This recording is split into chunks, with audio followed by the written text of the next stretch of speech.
going on, YouTube? Welcome back to my channel. This is Nathan Daly. I'm your law enforcement translator, here to bring you guys some insight on these difficult topics from a law enforcement perspective, you guys. So what are we talking about tonight?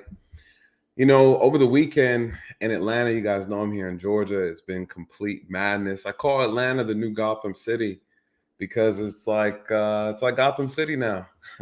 All Gotham with no Batman, pretty much. And so the struggle is real over here, you guys. There's been a lot of shootings, a lot of deaths.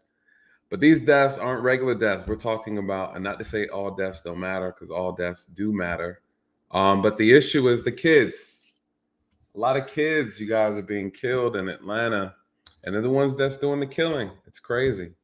It bothered me really bad over the weekend because I guess through all my years of policing, I've seen so much of it. So when I turn around and look at the news, I did years of this stuff. And sometimes it makes you wonder whether or not your efforts meant anything, whether or not all the hard work you did actually paid off. Did you really make a difference? And sometimes it doesn't feel like it. I wonder, what are the real solutions to these problems that we face, the problems that we have with the rise in crime? A lot of people are saying, oh, it's because of COVID. There's no jobs. No, there's plenty of jobs. People are not trying to work, right? So there's like a big, huge difference when it comes to that. So I have to want to make sure everybody hears me okay. I hope I didn't mess this up. Everybody good that's watching so far? We got 13 so far inside the stream. I appreciate you guys for showing up. Can everybody hear me okay? Because I was having some audio issues the other night. I was trying to do some practicing. Good? All right. So, honestly, you guys, one of the biggest challenges in the criminal justice system is whether or not the criminal justice system is actually even working. Is it really just a timeout, right? Are we solving anything? Are we really making a dent in this in society, right? Are we changing anything? Are we helping out anything? Good evening. Welcome in. You guys make yourself at home. For those who are just jumping into the stream, please shout out where you're at. If you're local, if you're nearby, far away. What I love about my channel, you guys, we have people from all over the world that watch, so it feels pretty good. So if you're in and you're watching, please, say hello. Good evening. I'm not gonna keep you guys too late tonight. You guys know my streams can be pretty long. I just want to talk about the crime and the youth. Again, if you just getting in here, you guys, my last weekend was my birthday weekend. And, I tried to do a lot of reflecting and analyzing and just kind of being grateful to have another year, to be alive, another year. And the news, Stone Mountain, what's going on from Stone Mountain? That's what's up. We kind of neighbors. So always be cute. She knows exactly what I'm talking about. Over this past week, we've had multiple teenagers shot and a few of them killed. Teenagers killing teenagers. The violence just in the cities with our youth, it's out of control. Cheryl said violence in youth. I'm in Florida. Yep. It's bad. Who's to blame, right? Who's to blame?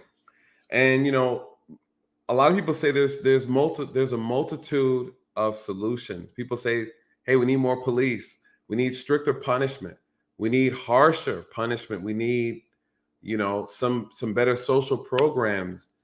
I don't know. Honestly, you guys, I don't know. I've been doing this job for so long. I'm a little jaded. One day I was cleaning out some stuff after moving, and I had a box full of old, police stuff, documents and things, and just casework. And I was trying to kind of straighten everything up, and I came across you'd say like a photo album, I guess you would say. It's what I kept when I would have arrests. I arrested a lot of juveniles as part of a specialized unit, a burglary squad, where we basically chased and investigated burglaries. That was it. Did it for a couple years. And the majority of people that I arrested were either teens or young adults. And so I looked through the album and I started seeing, I was like, man, look at all these kids that I arrested. We're talking 14, 15, 16 juveniles, some 18-year-olds, but mainly between the ages of 14 and maybe 20 that was the age group of the kids that I arrested for burglary. And, I decided to kind of like, I wonder where they are now. It's been like, 6 years later. So I opened up the book and I was like, I went to the system and I was like, let me see what's been going on with these guys. Pulled them up, and about 80% of them were actively currently in prison. 80% of them that I arrested as teenagers, talking from 15 to 18, 19. They're in prison currently right now, still in prison. Majority of them are in prison for either aggravated assault, attempted murder. And, when I pull up their file, I can see their history. After I arrested them, they've been arrested a couple times more for the same thing, burglary. And then it went from burglary to robbery. Then it went from robbery to aggravated assault, and then from aggravated assault to murder. And this was very consistent. And, it kind of brought tears to my eyes. I'm not going to lie. I still remember the conversations that I had with these young kids. I still remember talk to them about gangs and talking to their mother, and I can honestly say, not to get on mothers, or the fathers, but the fathers were absent. The fathers were absent, and the mothers a lot of times had multiple kids, and they couldn't keep up with their children, right? I won't say they couldn't keep up with them. I would say the children were so unruly. They could no longer discipline them, right? The children weren't listening. And this is something that was very consistent across the board. And so, when we talk about solutions, we got to look at the homes, and always be cute. There she go. Starts at the home, you guys. Especially the youth are coming from dysfunctional homes, traumatic home exposure. Yep. It's the homes all day. And for the life of me, I remember talking to parents, and I'd have conversations just like, hey, I arrested your son, I arrested your daughter for this, for that. They're like, okay, please send them to the jail, keep them there, right? This is what the parents will tell me. They don't listen. The parents will say their child is so unruly, they have to go to juvenile and file for a release, right? File for what they call unruly child. Meaning that, hey, this child, I can no longer take responsibility for this child because this child does my child does whatever the child wants to do. You have parents who have to give their child away to the state because they can't control their child. And where's it coming from? I would go into high schools and middle schools and arrest kids for burglary. What they would do is on their lunch break, they would leave the campus and they'd go to the neighboring homes nearby, and they'll break into the homes, and then they'll go back to school. 30 minutes, they're in and out, and they're back in school before lunch is over. This was a regular thing. I would go to the school and pull the attendance records. Anytime I have a lot of burglaries in the community, I pull the school attendance records. And then I'll look down on the list and say, Travis isn't in school today. Tyrone. Marcus isn't in school today. Tamika, Shamika, Shayla. They're not in school today. So I go to the house, talk to the parents. Parents say, no, you're supposed to be in school. All right. Go to the house, look around the house, you see stolen stuff inside the bedroom. It never fails. It's probably one of the smoothest tactics I ever came up with. I just check attendance records. It's a problem. It's a problem. I had a case one time during the summer. Had a mother who she was a single mom. She had one child We've had over 40 break-ins in this community. No one can catch this kid. No one knew who he was. We just knew he was tall, skinny, and light-skinned. That was the only description. People saw him running through shadows and things like that. That's all the description we had. One day, and I should pull the pictures up. I got to pull up the old files. I'm gonna start sharing some old work evidence with you guys so you can see exactly what I see, so it all makes sense to you. And he broke into a home, and these are townhomes community, so follow me. It's a townhome community. He breaks into a home that's directly behind in his backyard, right? So there's no fence. So you can just look straight across, you can see the house. How I found them, they threw a brick through the back glass window of the home. They climbed through. They steal a bunch of stuff. It's a lady's house. They stole all type of designer purses. They stole her dog, right? She had a puppy, a brand new puppy. She was a flight attendant, and they knew that, right? So these kids, they watch your movements. They see where you're going, coming in and out. They're watching, you know, they know what kind of car you drive. They know your schedule. Why? They're skipping school. They don't go to school. They sit outside all day, and they just case out the neighborhood. They know everybody. They know everybody's business, right? And so he was watching her. He knew she was a flight attendant. You know, after talking to him, interviewing him, he's like, yeah, well, you know, we knew she was going to be gone for a couple of days because she's a flight attendant. And I was like, damn. So they broke into her home. They went in there and cleaned her out. She had an alarm system because she's been broken into before, probably by the same kids, right? And so what ended up happening? I'm investigating, I'm looking around, trying to get some clues. And I see a trail of glass throughout the house. I said, damn, that's interesting. They actually tracked the glass from the house all the way through the grass, right? There was shards of glass from the window that was stuck in the grass. I said, Good thing was they hit the home around 10 o'clock in the morning. So there was still dew residue, if you know dew, what the dew is on the grass, right? The little water drops, right? That was still covered across the grass. So as I'm looking, the sun is shining, I'm looking, and there's actually, you could see the footprints where they had actually stepped on the grass, and it actually changed the coloration of the grass because they actually smashed out the dew, right? If you guys, I don't know if you, does anybody know what I'm talking about? The dew, the water dew? Is that what it's called? Let me make sure.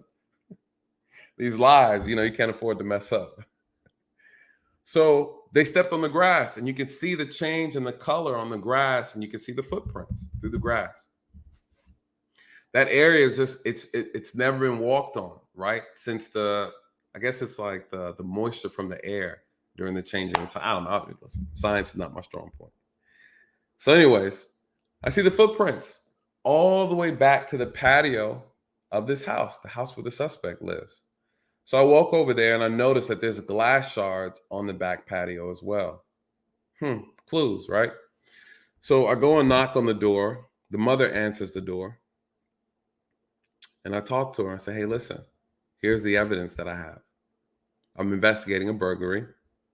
And I believe that the suspect lives in this home. And she asked me, she said, there's no suspect here. I'm tired of you guys harassing my son. I said, oh, you got a son? I said, is he tall, skinny, and light-skinned? She said, yeah.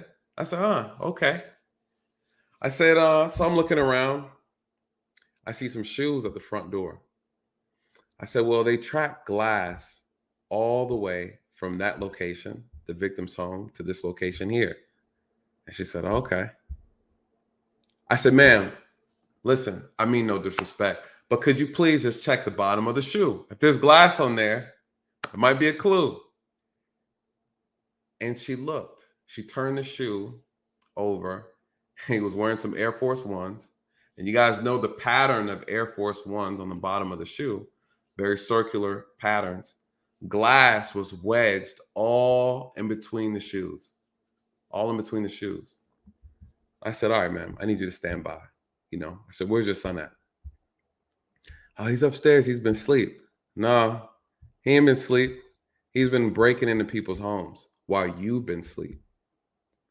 You know, long story short, she called him downstairs. She started asking him questions. He couldn't answer. He started hyperventilating, right? This kid is 18 years old.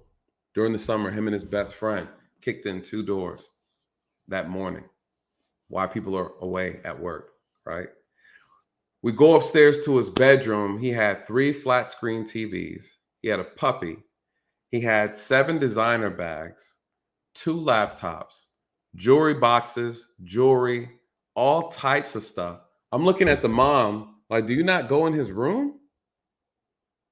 How does he have all this stolen merchandise in your home? You don't know about it. The mom was completely oblivious. Completely. We go in the attic. He had stuff stashed in the attic from maybe cases that were maybe 3, 4 months old. What he was doing was he got with some older gentlemen, we call them OGs in the community.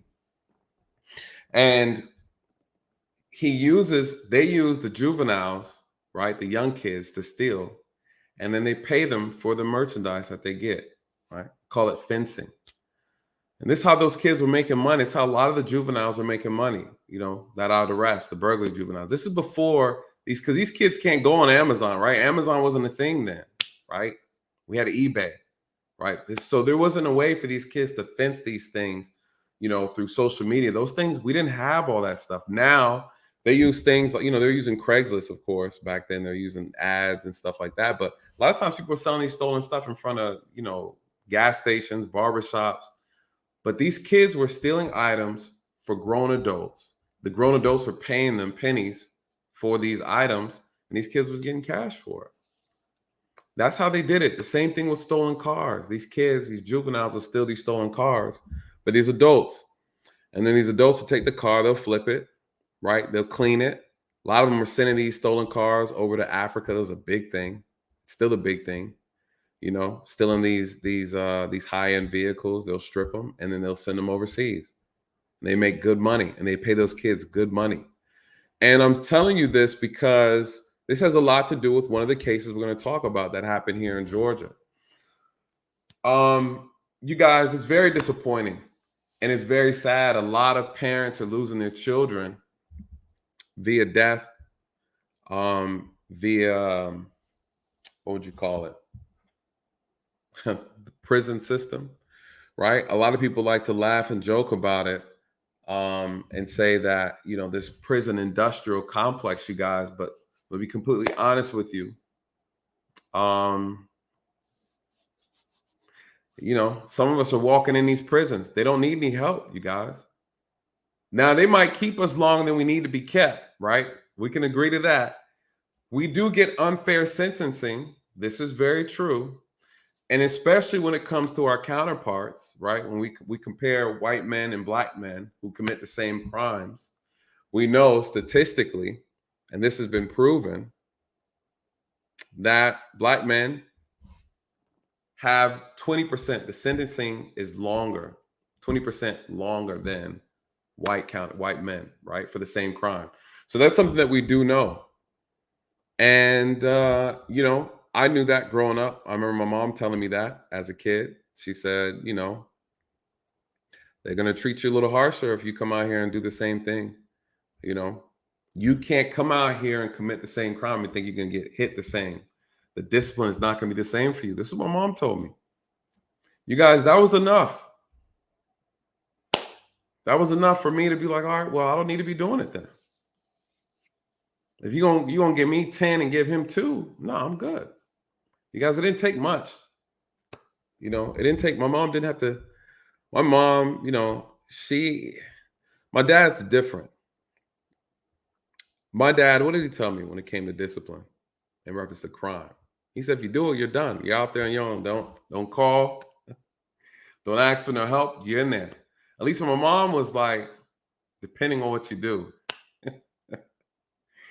You know how moms are. They'll never turn their back on their children, right? My dad was like,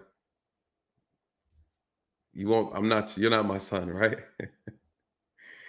So shout out to the moms. Unwavering love.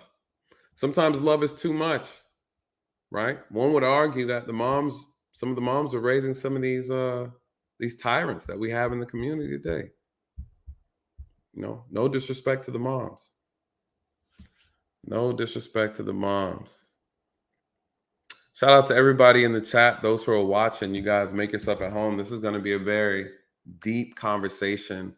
I had to get something off my chest because I think this is very important that we talk about. Oh, shout out to the brother right here. Keep cooking, my brother. Peace, love, and light. Yes. Thank you so much, man. I really appreciate that. I really appreciate that love, that support.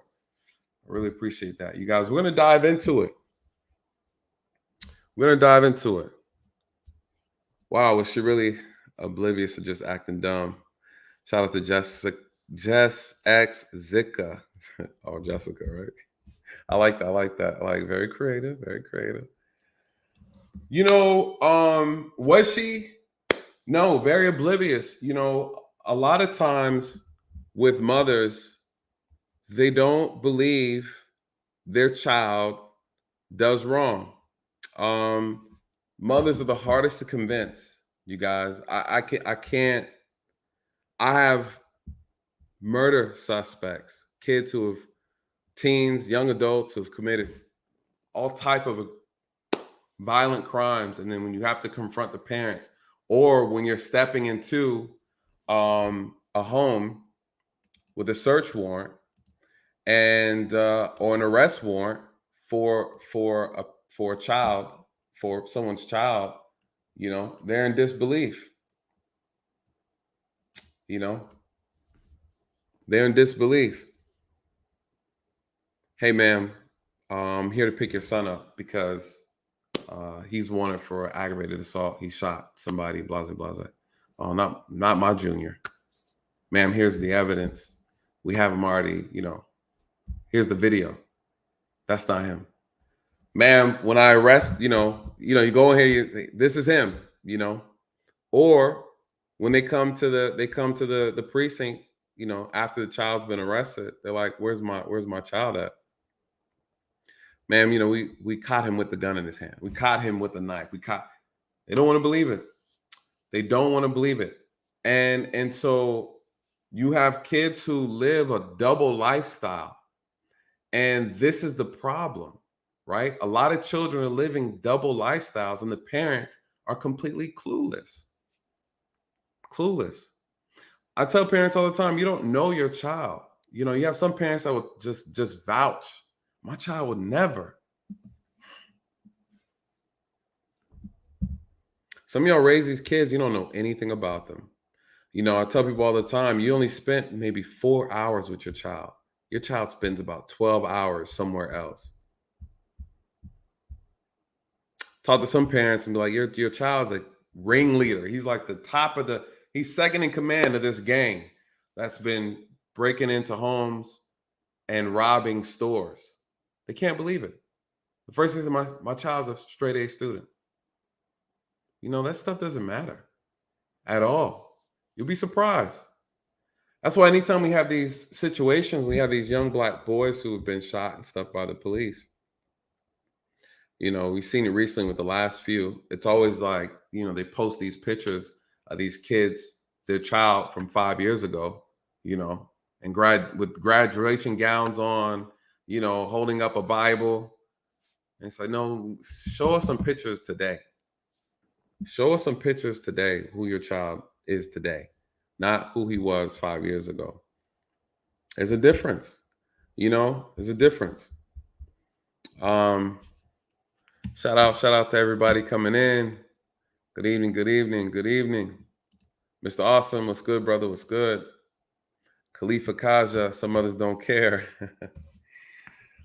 I think there's a mixture of, it's hard to say if mothers don't care. I think mothers care. I think some realize that they can't. After a certain age, it's hard to control some young boys when they start to become young men, talking juveniles. Mothers have a hard time controlling them. You guys, I can't stress it enough how crazy it is. Again, these are homes where I never see a father present. Not to see a father is not active. I'm not saying they're not active.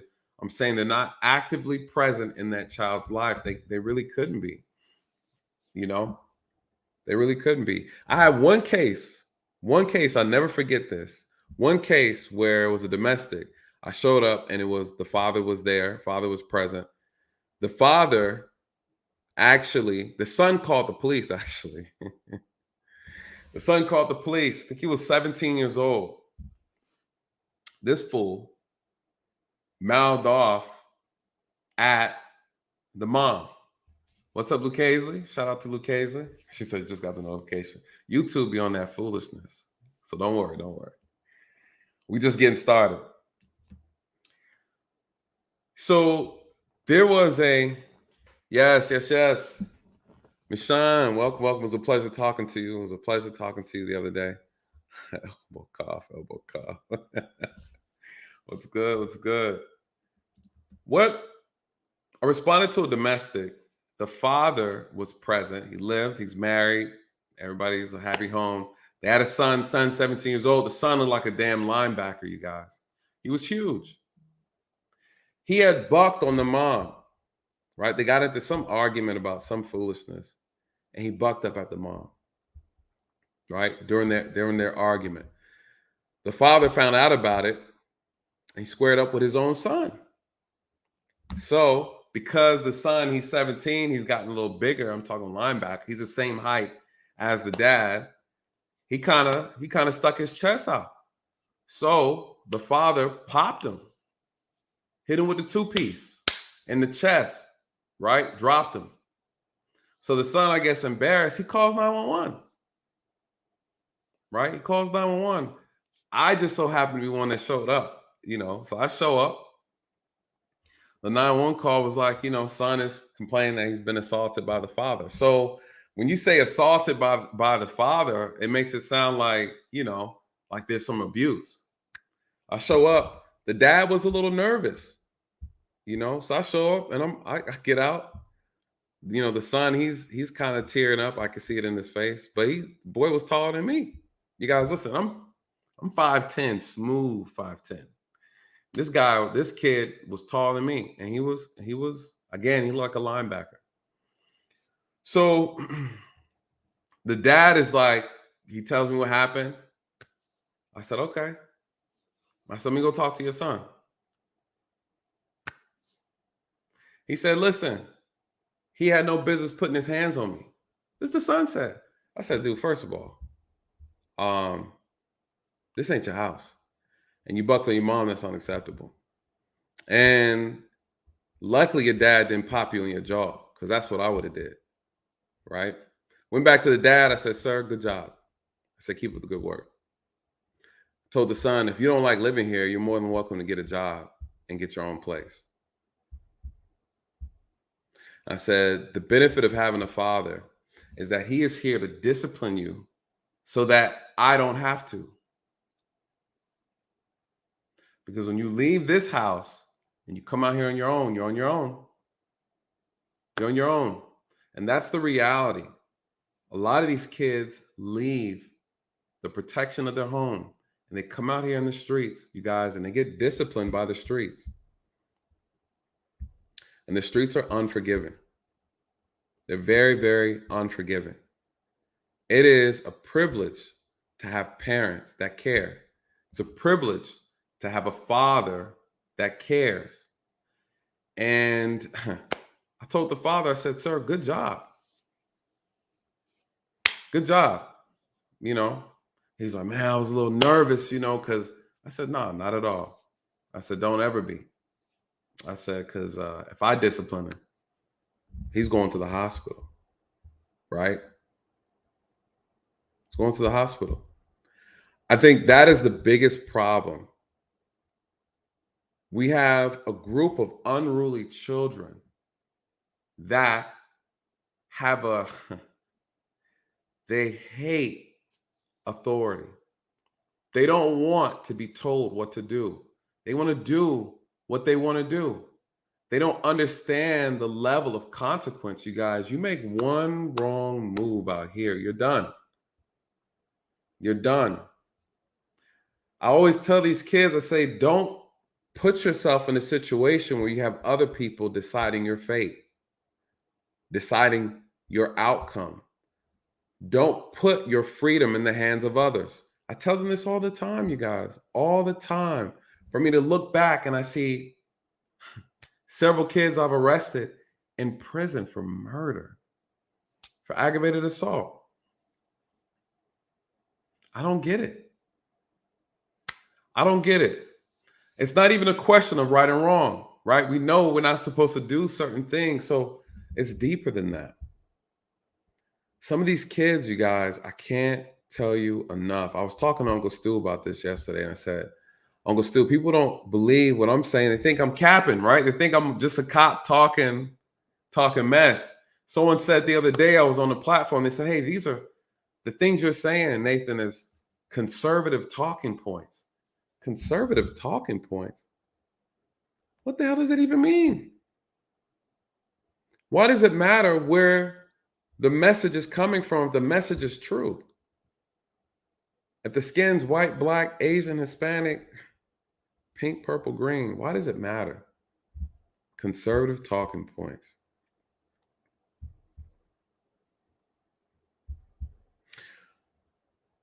But what are liberal talking points?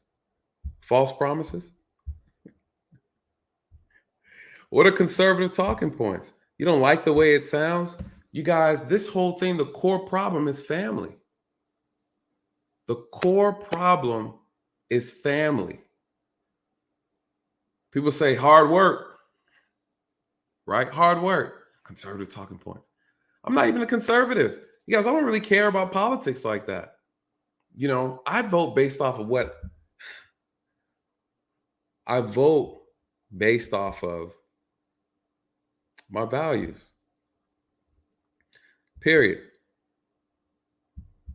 Unfortunately, we have too many politicians that don't have any integrity, so it don't even really matter on either side. At the end of the day, we need somebody that's going to get the job done. It'd be nice if we focused on actually grooming our own candidates, right?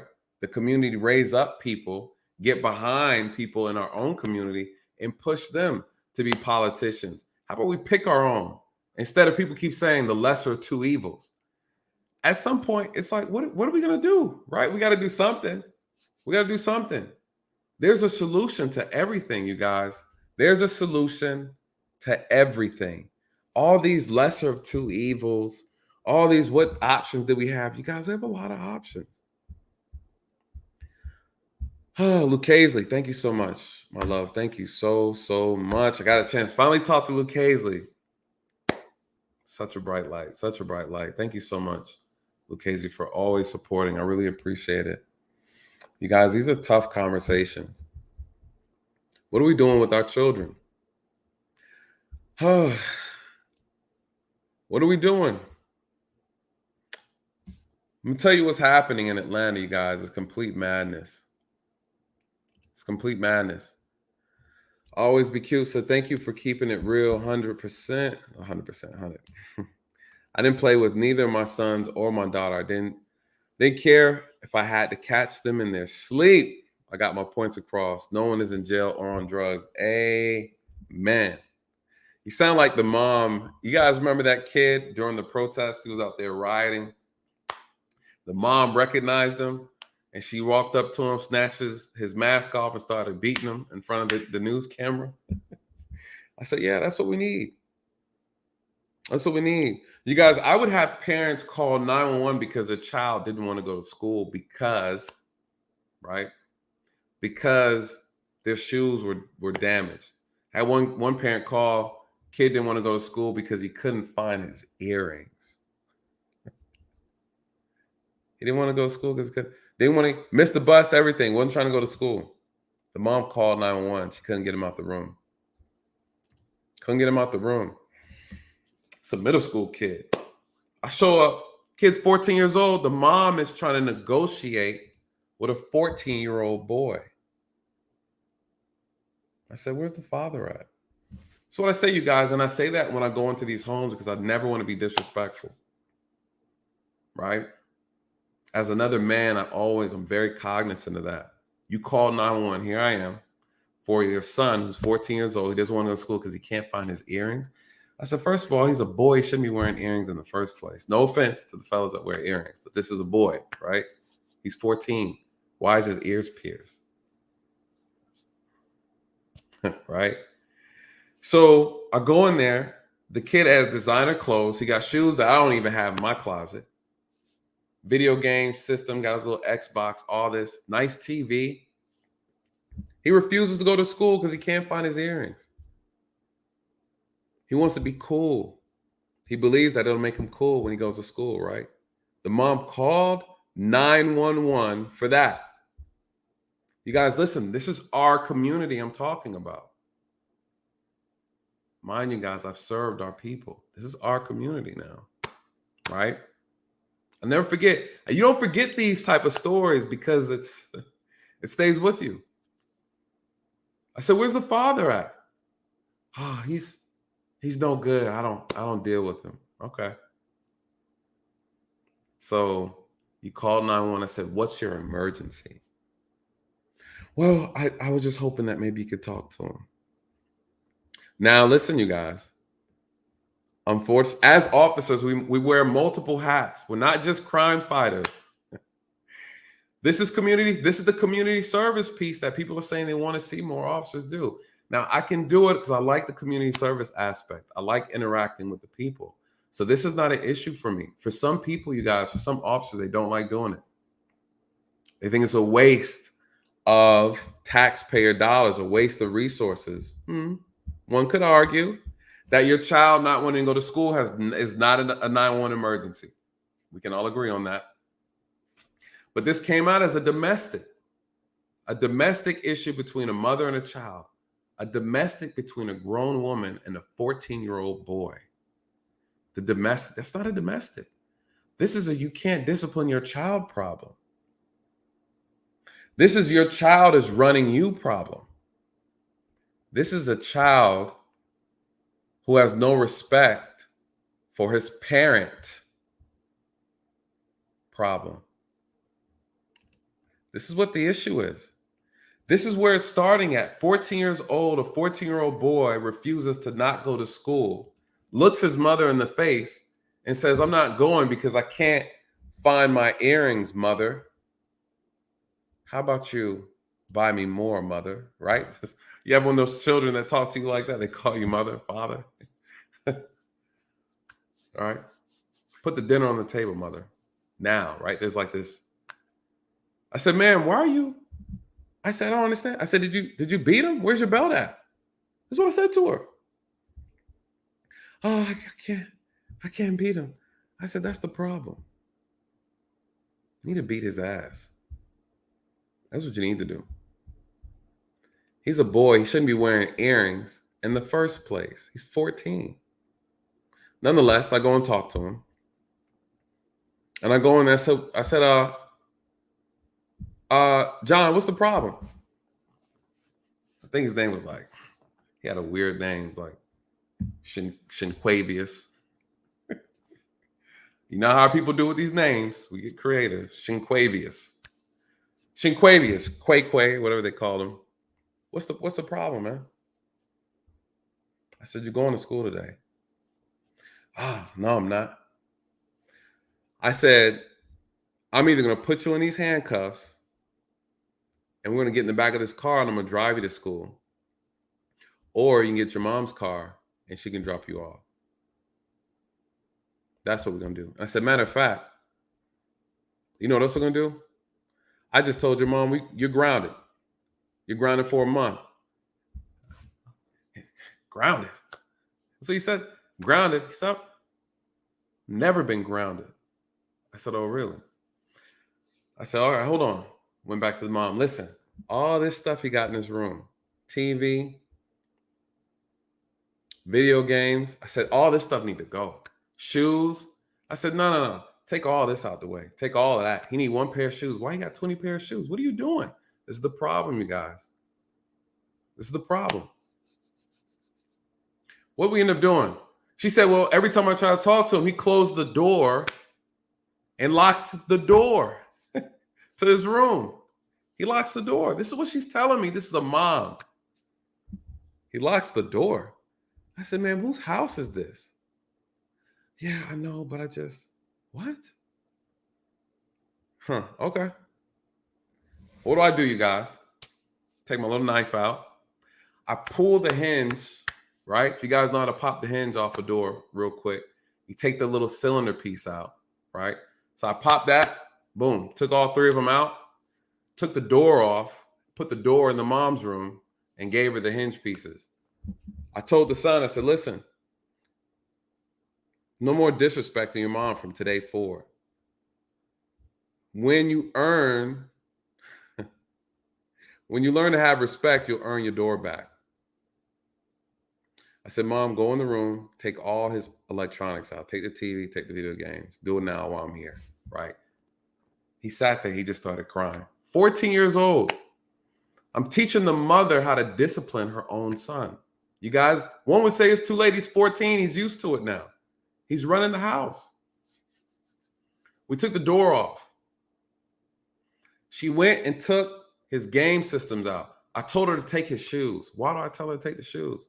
Because you guys, he's a fashion kid, right? He's one of these kids. He's 14. He got every single pair of Jordans. He got shoes I don't even buy myself, right? Take the shoes. He needs one pair of shoes. Let him go to school looking dusty. Change his attitude. And I told him before I left, she ended up taking him to school. He didn't want to go in handcuffs in the back of the police car. I said, when he learns how to be respectful, you give him one pair of shoe back at a time. Problem solved, you guys. He got into the car. He went to school. I gave her my business card and said, if you ever have any issues with him, call me back. And I told him, if I ever have to come back, it's going to be a problem. It's going to be a problem. You guys, it would blow your mind. And the reason why I was talking to Uncle Stu about this, Uncle Stu said a state of emergency. We're in a state of emergency. Support the stream. Absolutely. Shout out to Uncle Stu. I was just talking about you earlier, Uncle Stu.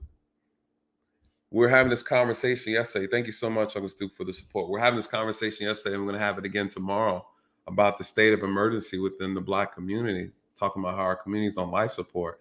And here are these things. These are the areas that need resuscitation. Our homes. And we talk about the killing of our youth. It starts from the home. We're talking about discipline. We're talking about influence. These are the key elements that are warping the minds of our youth.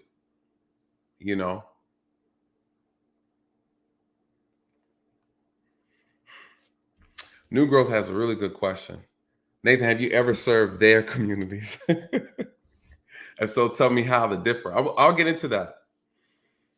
I've just learned that I can star these comments and come back to them. I'm going to get back to that because there's a big difference. Now, I'll say this, though, New Growth, there's a difference between patrolling the different income levels is different. And the areas that I served in the Black community were middle class, lower middle class communities in the Black community. And I've served in the white community, but only in middle and upper middle class. So never lower middle class. Of course, that's where you're going to see the bulk of the crime at. So I haven't served, but I have friends who have served in the lower income white communities. And it's just as crazy. So, we know this to be true. And so I will say this, though, the way the white community looks at the police is somewhat different than the way the Black community. The white community is very excited for the police. They're happy to see us. I've never felt so much love, right? I'm not going to lie. Serving the white community, you show up somewhere, they want to buy you food all the time. They want to do things for you. They're excited to have you around. They're asking you, how long can you stay? Can you drive more in their neighborhood? They want you present.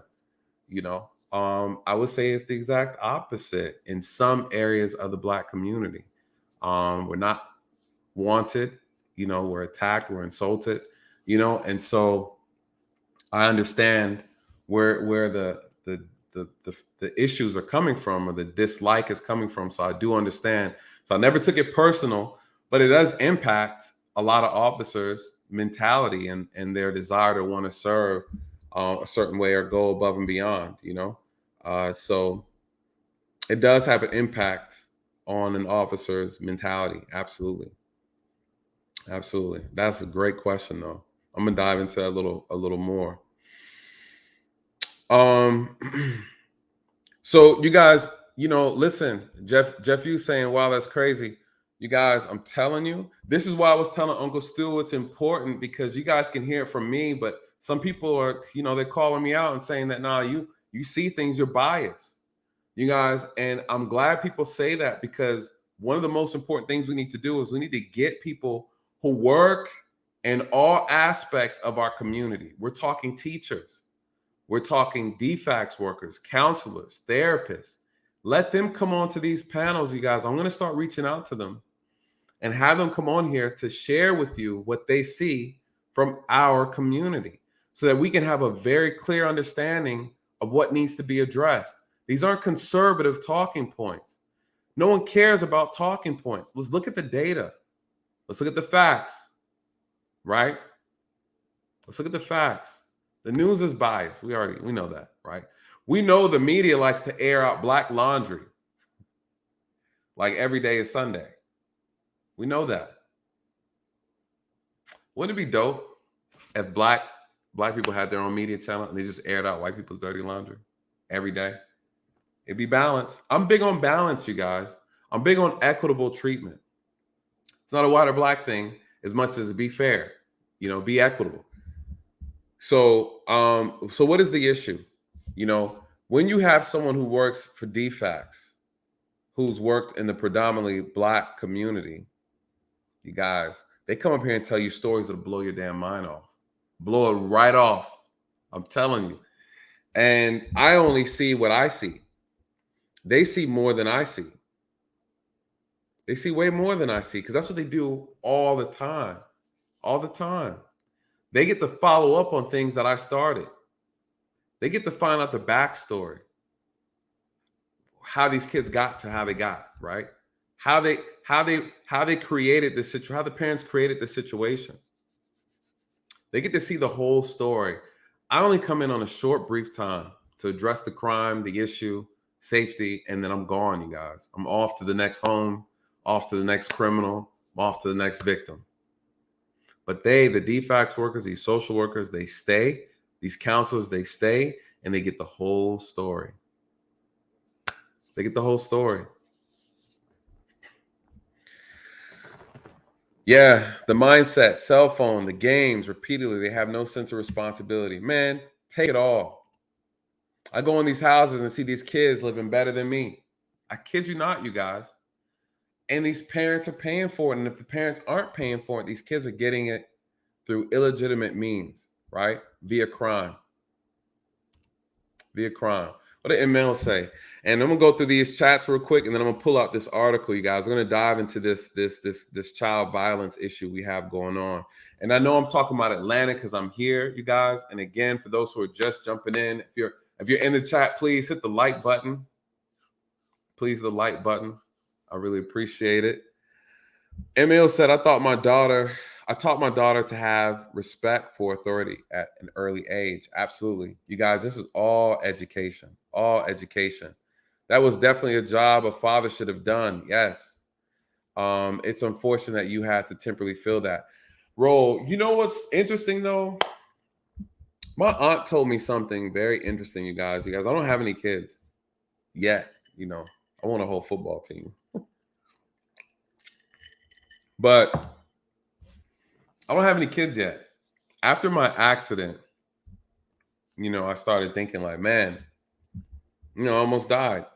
And I didn't leave a legacy behind, right? I didn't have anybody to pass any children on to.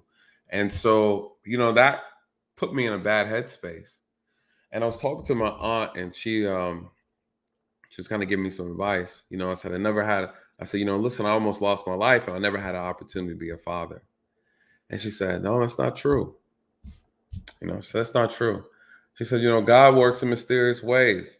She said, look at all the kids, the young kids that you've had an opportunity to come in contact with, that you've had an opportunity to mentor, that you've had an opportunity to pass or plant some seed some type of seed into them, a seed of promise, a seed of hope, a seed of correction, And you guys, I never looked at it that way. But she was absolutely correct. I can't tell you how many kids I did have a major impact on. And, sometimes spend an extra 30 minutes to an hour having these conversations with these young adults, praying and hoping that it makes a difference. I told you guys before, for those who are new, probably haven't heard the story, but, on my way to the jail, I would pray for them. I'd pray for the suspects that I had in custody. I would have conversations with them about the incident. I would tell them that this situation doesn't define them. I know people who have committed crimes, violent crimes, not violent crimes, or whatever, have been arrested, been to prison, come out and turn their life around, do a lot of great things, start families, live promising lives, be a benefit to society. So I've seen it. It's very possible. Ultimately, that's what the correctional system is all about. It's supposed to correct behavior, guys, but it's not designed to do that. You have to correct yourself. No one is responsible. It's self-correction. So I would have conversations with them because, again, you guys, jail is just a temporary timeout from society. But then when you bond and get out, you can go right back to your business as usual. So when I'm having these conversations, I would talk to them, to speak life into them, because I want them to use that time out to change their thoughts, change their direction. I could only hope. It doesn't benefit me to put you in and then you come out and I have to go after you again. I don't want that. What's the point? It's counterproductive. Yes, my job is to protect and serve. But I tell people all the time that's not accurate. It's law enforcement is the priority of a police officer. You cannot protect and serve before, right? Protecting and serving comes after. You can't protect and serve until you enforce the law. Because where there's lawlessness, therefore you can't serve anybody. You can't protect anybody. So law enforcement comes first, you guys. That's the priority. Protect and serve sounds cute. It's ear friendly. Protect and serve means nothing without law enforcement.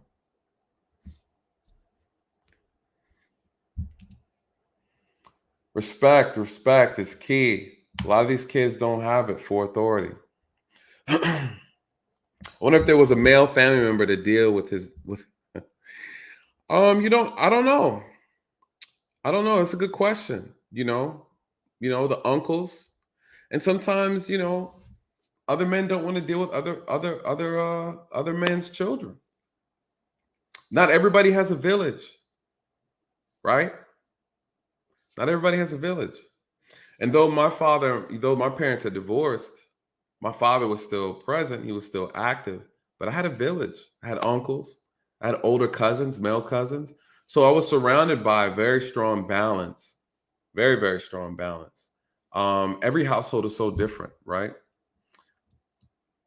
Every household is so different. He's a man of the house. Yeah, he was a man of the house. Yeah, textbook son, husband. Yes. Oh, I have a visitor. I see you, Miss Cheryl. I'm gonna bring you up. I'm gonna get your thoughts. In 1 second, Miss Cheryl. Give me 1 second. Let me go through these chats a little more. Let me scroll on down.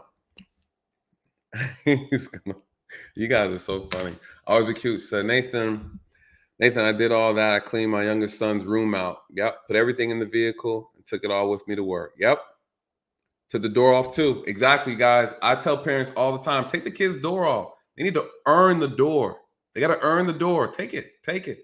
Kids locking their doors. I tell parents all the time, stop negotiating with tyrants. All right. We don't negotiate with children. How's kid closing and locking the door on your mother? Ooh, they out here, you guys. They're out here. They are out here. Let me see. Let me go through.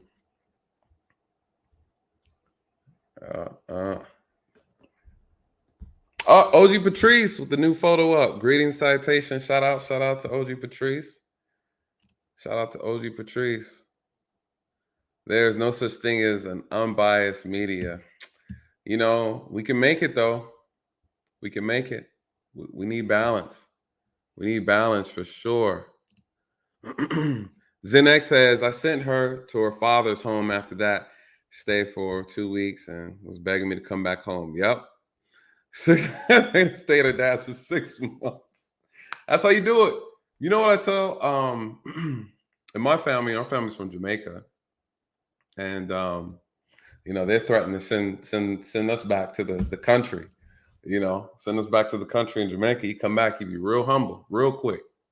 You know, sometimes we're so used to a good thing, so used to all the great things in this country that we think that we're not privileged, right? We have a lot of privilege. We have a lot to be thankful for here in this country. Though things aren't perfect, they're far from perfect. But it's truly blessing to be here in comparison to other places, you guys. Correction system is about punishment, not rehabilitation. Edwin Garcia, true, but that's not how they market it, though. Correction system, it's called the correctional system because it's supposed to be correcting behavior. That's how it is on the books, as far as any textbook will tell you. That's what it is. Now, what it does, what it can do, what it doesn't do is two totally different things. The village is lost. The village is lost in a lot of areas, and we need to regain that. I don't even know. I think that's a good question too. How we lose the village. Thank you so much, Forever Young. Thank you so much for that. I really appreciate that support. The village is lost. Is the village lost, you guys? Is it? Can we get the village back? Anybody? Can we get the village back? Forever Young says it's lost. I think that because we've steered away from so many traditional things in our community, we've looked at tradition as a form of punishment or as a form of isolation. In a sense, traditions and rules and regulations are there to protect us, right? Miss Cheryl, I'm gonna bring you up. Okay. How are you doing? Pretty good. Can you hear me? Yes, ma'am. Loud and clear. Loud and clear. How are you? Welcome, welcome. Yeah, I like to offer my contribution to your topic of the day. Yes, yes. I want to hear it. I want to hear it. All right. First of all, I've been around kids a lot. Okay. Troubled kids, even the ones that's in a better financial family life. I'm going to break it down to you. Okay. Number one, the school system is not all that friendly all the time when it comes to observing males, Black males, who might be a little bit more energetic. All of a sudden, you're ADHD, very fast, very rapid. The parent now is not trying to educate themselves about what is causing it. They just take and assume that the school knows better. So all of a sudden, the child is on some kind of medication. Mm-hmm. And that does influence one's mind in a very horrific way, especially if you're pretty young. So that's one thing. Okay. I'm not going to blame the parent because, again, a parent is viewing a school system, a teacher, a counselor as to be the professional person in the room. So they must know more than me. That's what the parent is saying. But they're not realizing that in some structural environments of a school environment, a child is just an active child. It's not necessarily mean you're ADHD. It's because in your mindset, you want to structure and make this kid sit here and be quiet and fold their hands. It's not going to happen. And then we got to look at age too, because they catch them when they're pretty young. All right. So that's one of the things that could influence and cause changes where you might see violent acts occur. Okay. I put on your chat there about that case with that young man, Boyd and Muhammad. Muhammad was an adult man, a lot of experience, went to the service. He was a sniper. He met a young boy. Mm-hmm. The father is not necessarily around, and the mother is not really even around either. So voila, you have an adult male that you're like, oh wow, you're giving me so much attention. he is not realizing because he's not fully developed mentally, and he's not educated to understand that someone is just preparing him to carry out and commit certain crimes, because he was 17 when he got caught.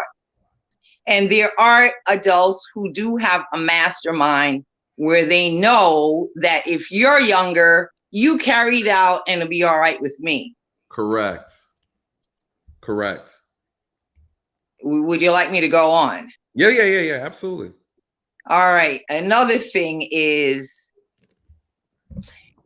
this is such a fast-paced world we live in. Yes. Glamour, glamour, glamour, bling, bling, bling. Get the cell. Let me look to see what's going on. Your mind has a tendency, I'm in the medical field too. Okay. Your mind has a tendency to create certain things in your brain. Your neurotransmitter, it needs it because it's what gives you that thrill. Like I got to see it. I got to see it repeatedly. So put it this way. When you're older, you're more experienced, you're able to handle and prevent yourself from, certain influences, because you build up enough experience in your life. But when you're young, you're being molded, actually. Yes. You are actually being molded and being created as a younger person. So, no one is thinking about, okay, well, I bought those pair of shoes for $80. The mother's not saying, oh my God, I had to work, so many hours to get those shoes. It's like, oh, here you go, baby. Here goes some sneakers. And why is that? Because the other kids in school, it's a fashion show. We got to outdo the other person. So I need to have what I need to have, but I need to have it immediately. Now. Right. I can't wait and I can't save. The violence that is happening because we're not thinking anymore. I'm a young guy. Well, it's not going to hurt any fight if I go snatch that pocketbook because I got to get what I got to get now. Correct. Who cares? I'm just trying to, make myself to be more visual. That's how the younger person is thinking. They're not thinking consequences. They're not thinking, oh my God, I'm going to go into a jail or a juvenile place. Or, oh my God, I could harm this person. They do not have that level. And as you know, males, no disrespect to males, they mature later in a slower level. They don't think it out when you're in a younger level. Right. So they're not thinking out consequences for my actions. And that's sadly, because I've been looking at a lot of things lately about youth and doing hard times in prison in Louisiana, all over the state. So I was kind of like drawn in by it because I want to understand the mindset. And then too, really and truly, in an economically strapped situation like a household, the mother's got to work 2 jobs. I mean, my God, like, how do I watch you and go hustle and try to put $2 in the house? What am I doing? And I'm glad you mentioned that, because that is one of the things that they were able to identify as being a key component to poverty within the Black community.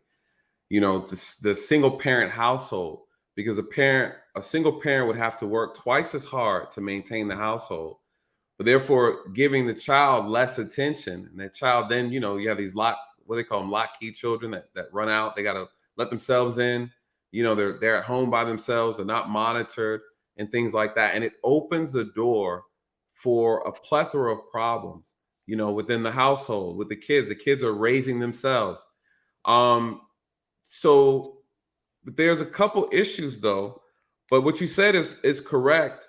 And this all comes down to parenting all the way down to the individual parent and how they decide they want to raise their child. I like what Newsgirl says parents need to make a choice between more money or my kids. Most parents are picking money. Yeah, I like to interject on that one. Go ahead. Listen to me very carefully. Mm-hmm. You and maybe the audience, they have exposure and knowledge because of maybe their educational level or whatever that's going on in their life. We didn't get the parenting book, like, you do this, if this happens, you don't do that. That's you true. Go as you go along in your exposure. So let me say this. Mm-hmm. some of these young men, in their mindset, they don't have hope.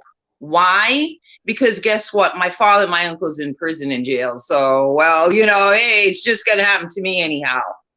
I'm trying to be broad about this. No, I And as understand. well as you could be in a more highly economical family household.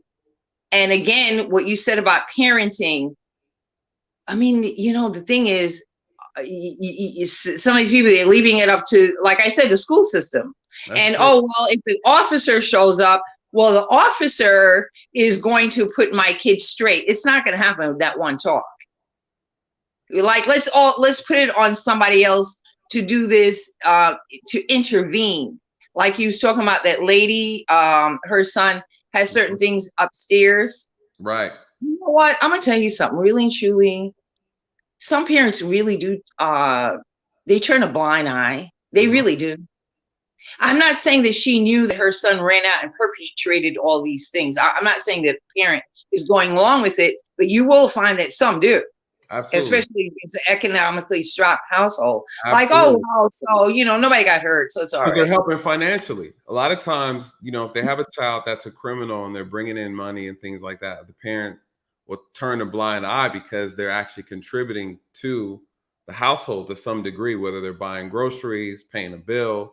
So the parents know they might not ask any questions. I agree. I've definitely seen that. What's your professional background, if you don't mind me asking?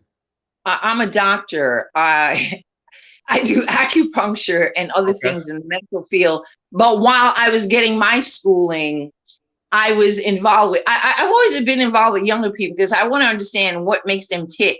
Why do they think the way they do? There's so there's a so I studied a lot in criminal psychology. And one of my favorite theories in criminal psychology is called the strain theory. And this touches on what you were talking about a little earlier about wanting to have what they see other kids having, this fashion, the popularity, wanting to fit in so bad. When you start really narrowing it all down, kids aren't out here committing crime because they're saving up for college tuition, right? They're not saving up for a new car or anything like that. They want stuff. Every child I've arrested, it was all so they can buy stuff. They wanted the new Jordans. They wanted the clothes that their mother could not afford them, right? Because she's working two jobs. She has to put all her money into the household and things of that nature to keep the lights on, food on the table. So this child is not getting the things that the child feels like they deserve to have in order to compete. So these kids are competing via materialism, right? That's what it is at school. It's a competition of who has the best stuff, who looks the best, who got the best haircut, the best clothes. Strain theory talks about the idea, when we look at it from a juvenile mind's perspective, it is what it says, the strain, the mental strain, the emotional strain that comes upon a person, a child, when they see someone have something or able to obtain something that they cannot obtain through the same methods. Same methods meaning their parents buying them stuff. So me now as a child, I'm not able to get the same things that child A, child B, and child C get because my parent or parents can't afford it. So the strain of that, the frustration is another way to look at it, causes me to find alternative ways to obtain the same outcomes through illegitimate means. And the reason why I like the strain theory so much is because it explains so many circumstances that you see a lot of young kids in. It's a frustration of wanting to fit in. It's a frustration of wanting to keep up with the Joneses, right? And you see this at such an early age. What are your thoughts on that? All right, here's how it goes. What you're Mm-hmm. describing to me, you're basing it on a younger person. Mm-hmm. But when you think about it, you could put that for older people too. Correct. But I'm saying young because we're speaking on. No, I understand. Okay. No, the reason why I drew that in is because I'm saying the example is set in the house. Yes. Because in the household, they want to top the next whoever they want to top. I'm talking about some adults. I'm not saying everybody. Right. So it's possible that this all forms and it it builds up, because in my home, well, we got to match and have the same color sneaker and pants, and it's got to be like this, and I'm going to be set.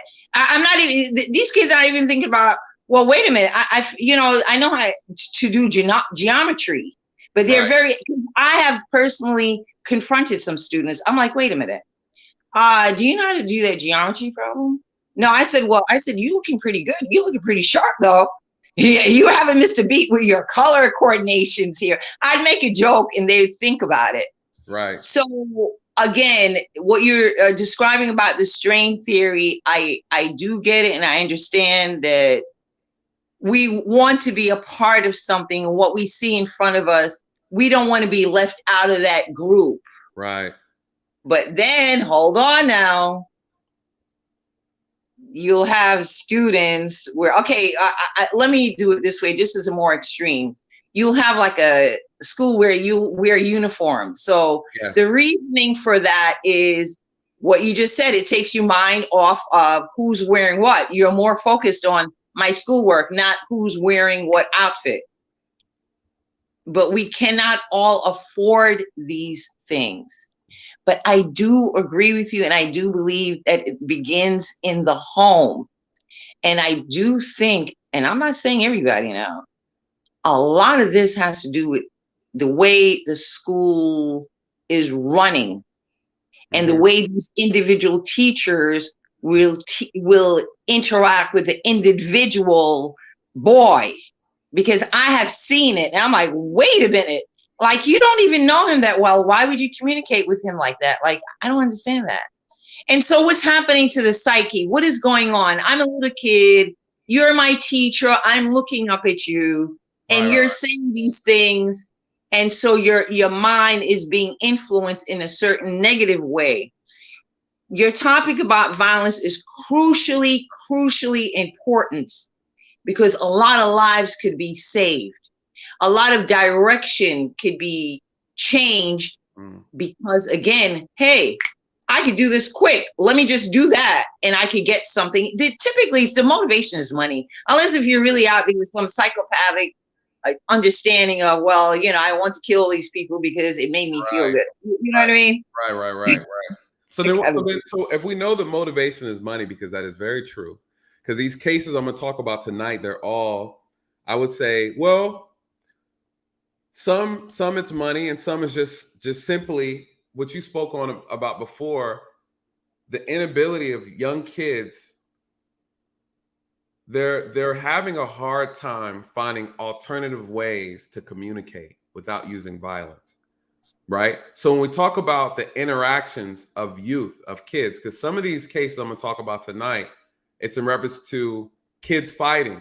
You have a 15-year-old and a 16-year-old fighting, and then one decides to pull a gun out, and one decides to shoot. So it's there's another component to this, which is conflict resolution. At such a young age, are these young kids don't understand that they are taking a life away along with their own life, because now they are looking to do prison for a very long time for murder, right? So we have one half when we have crime being committed by the youth, and the other half violence amongst one another, whether it's fighting, whether it's using knives, whether it's using guns. Just from your experience though, let me ask you, what is a good method to curb the violence though? What could be done differently that we're not doing now? I have the answer. I have some solutions I like to offer you and your audience, but let me ask you something. When you interact or when you meet up with these young guys that might commit certain violent acts, are they drugged out? No. Are they high? Oh, they're stone cold okay. They're not high. Well, I mean, I think it varies. I've come across multiple situations where some might be high. We're talking marijuana. Some might be on some type of pills, but on average, from what I've seen, no, I would say they're completely clear-minded. It's more of an emotional problem. A lot of times, what I see that they're fighting and killing each other over things that are petty. It's like, he insulted me, you know, he's talked to my girl, right? Or he owes me money type of thing. It could be a simple insult. One of the incidents, and I don't know what was the onset of it, here in Atlanta, we had a shooting at a fair. Kids were fighting. I can't imagine what they're fighting over at the fair, you know, unless this was some type of issue that's spilled off the street or from school, and it kind of came a headway at the fair. But, you know, they got the shooting, and a 16-year-old kid died behind it. You know what I mean? It's not always influenced by, you know, substance or any drug substance. Sometimes it's just pure emotional recklessness. Mm-hmm. All right. Well, I'm going to provide you some potential solutions, Mm-hmm. but you know what? You're very right about that, because I find like these young guys, you know, you got to go out there and have this bravo kind of image, but they really feel it's like the slightest thing, they're like hurt. Yeah. And then too, they got to defend. Hey, I got to defend my manhood, so you don't look at me like this, man. You know, whatever. Not realizing, because I've talked with them, I'm like, listen, hold up now. Do you understand that if you walked away, do you know you're stronger than the other guy? And they're like, well, what do you mean by that? I'm like, because you're going to make them feel upset because they're expecting for you to lash back. Correct. So you're falling into a trap. That would be my advice to them.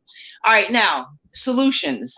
We can't solve it for everybody. True. Environment is extremely important. The environment is like number one. I mean, does your kid have any school books in their bag? Because I'll ask them, let me see what's in your bag. Yeah. You know, I'm like, wait a minute. I don't see many books going on here. Like, what did you come to school for? Like, what is going on? It does take some interaction. It really does. You can't leave there's no way. You just can't leave the parent out. But you see, the thing is this too. We could all be parents to any child that's out there, because it might not be that direct parent. It could be their uncle. It could be their, you know, grandmother, their aunt, or whoever. Like, let's get involved. Let's try and see. Let's check up and give a call. Hey, what's going on with you? How was school today? They now have somebody there. They have to answer that question. Because I would say, well, wait a minute, what did you learn? And they're like, wait a minute. And I would ask it on several days. So they're like, oh, I got to have an answer. I got to really know what I learned today. You're interacting, and it could be just that one question that they feel that they're obligated to answer. So they must pay attention while they're in school. And again, this split moment reaction, bottom line, I said environment. If the gun wasn't present, you can use it. It's not the gun. It's not the knife. No. If it is not present, you cannot grab for it. But you could go ahead on and grab your fist. Go do that. Well, it is so lethal. It is. It is very lethal. And it's very empowering too. It's very empowering for someone who doesn't have power.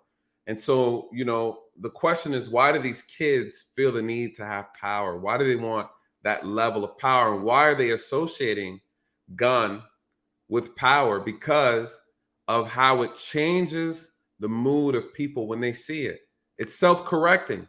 If a person pulls a gun out in front of you, the mood changes, right? People submit in the presence of a gun, right? It's a way to control.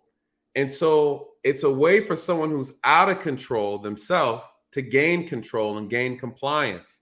There's the same issue with the police. You know, some officers, they're so quick to draw that weapon. They're so overconfident because of what they have on them or what the badge that they wear. This is the same problem. Kids are becoming addicted to the power, the perceived power that a gun brings into a situation, not understanding the responsibility behind that weapon. Lives are being taken every single day because of foolish actions. And you brought up a good thing about the gun, how they get it. A lot of times they steal them.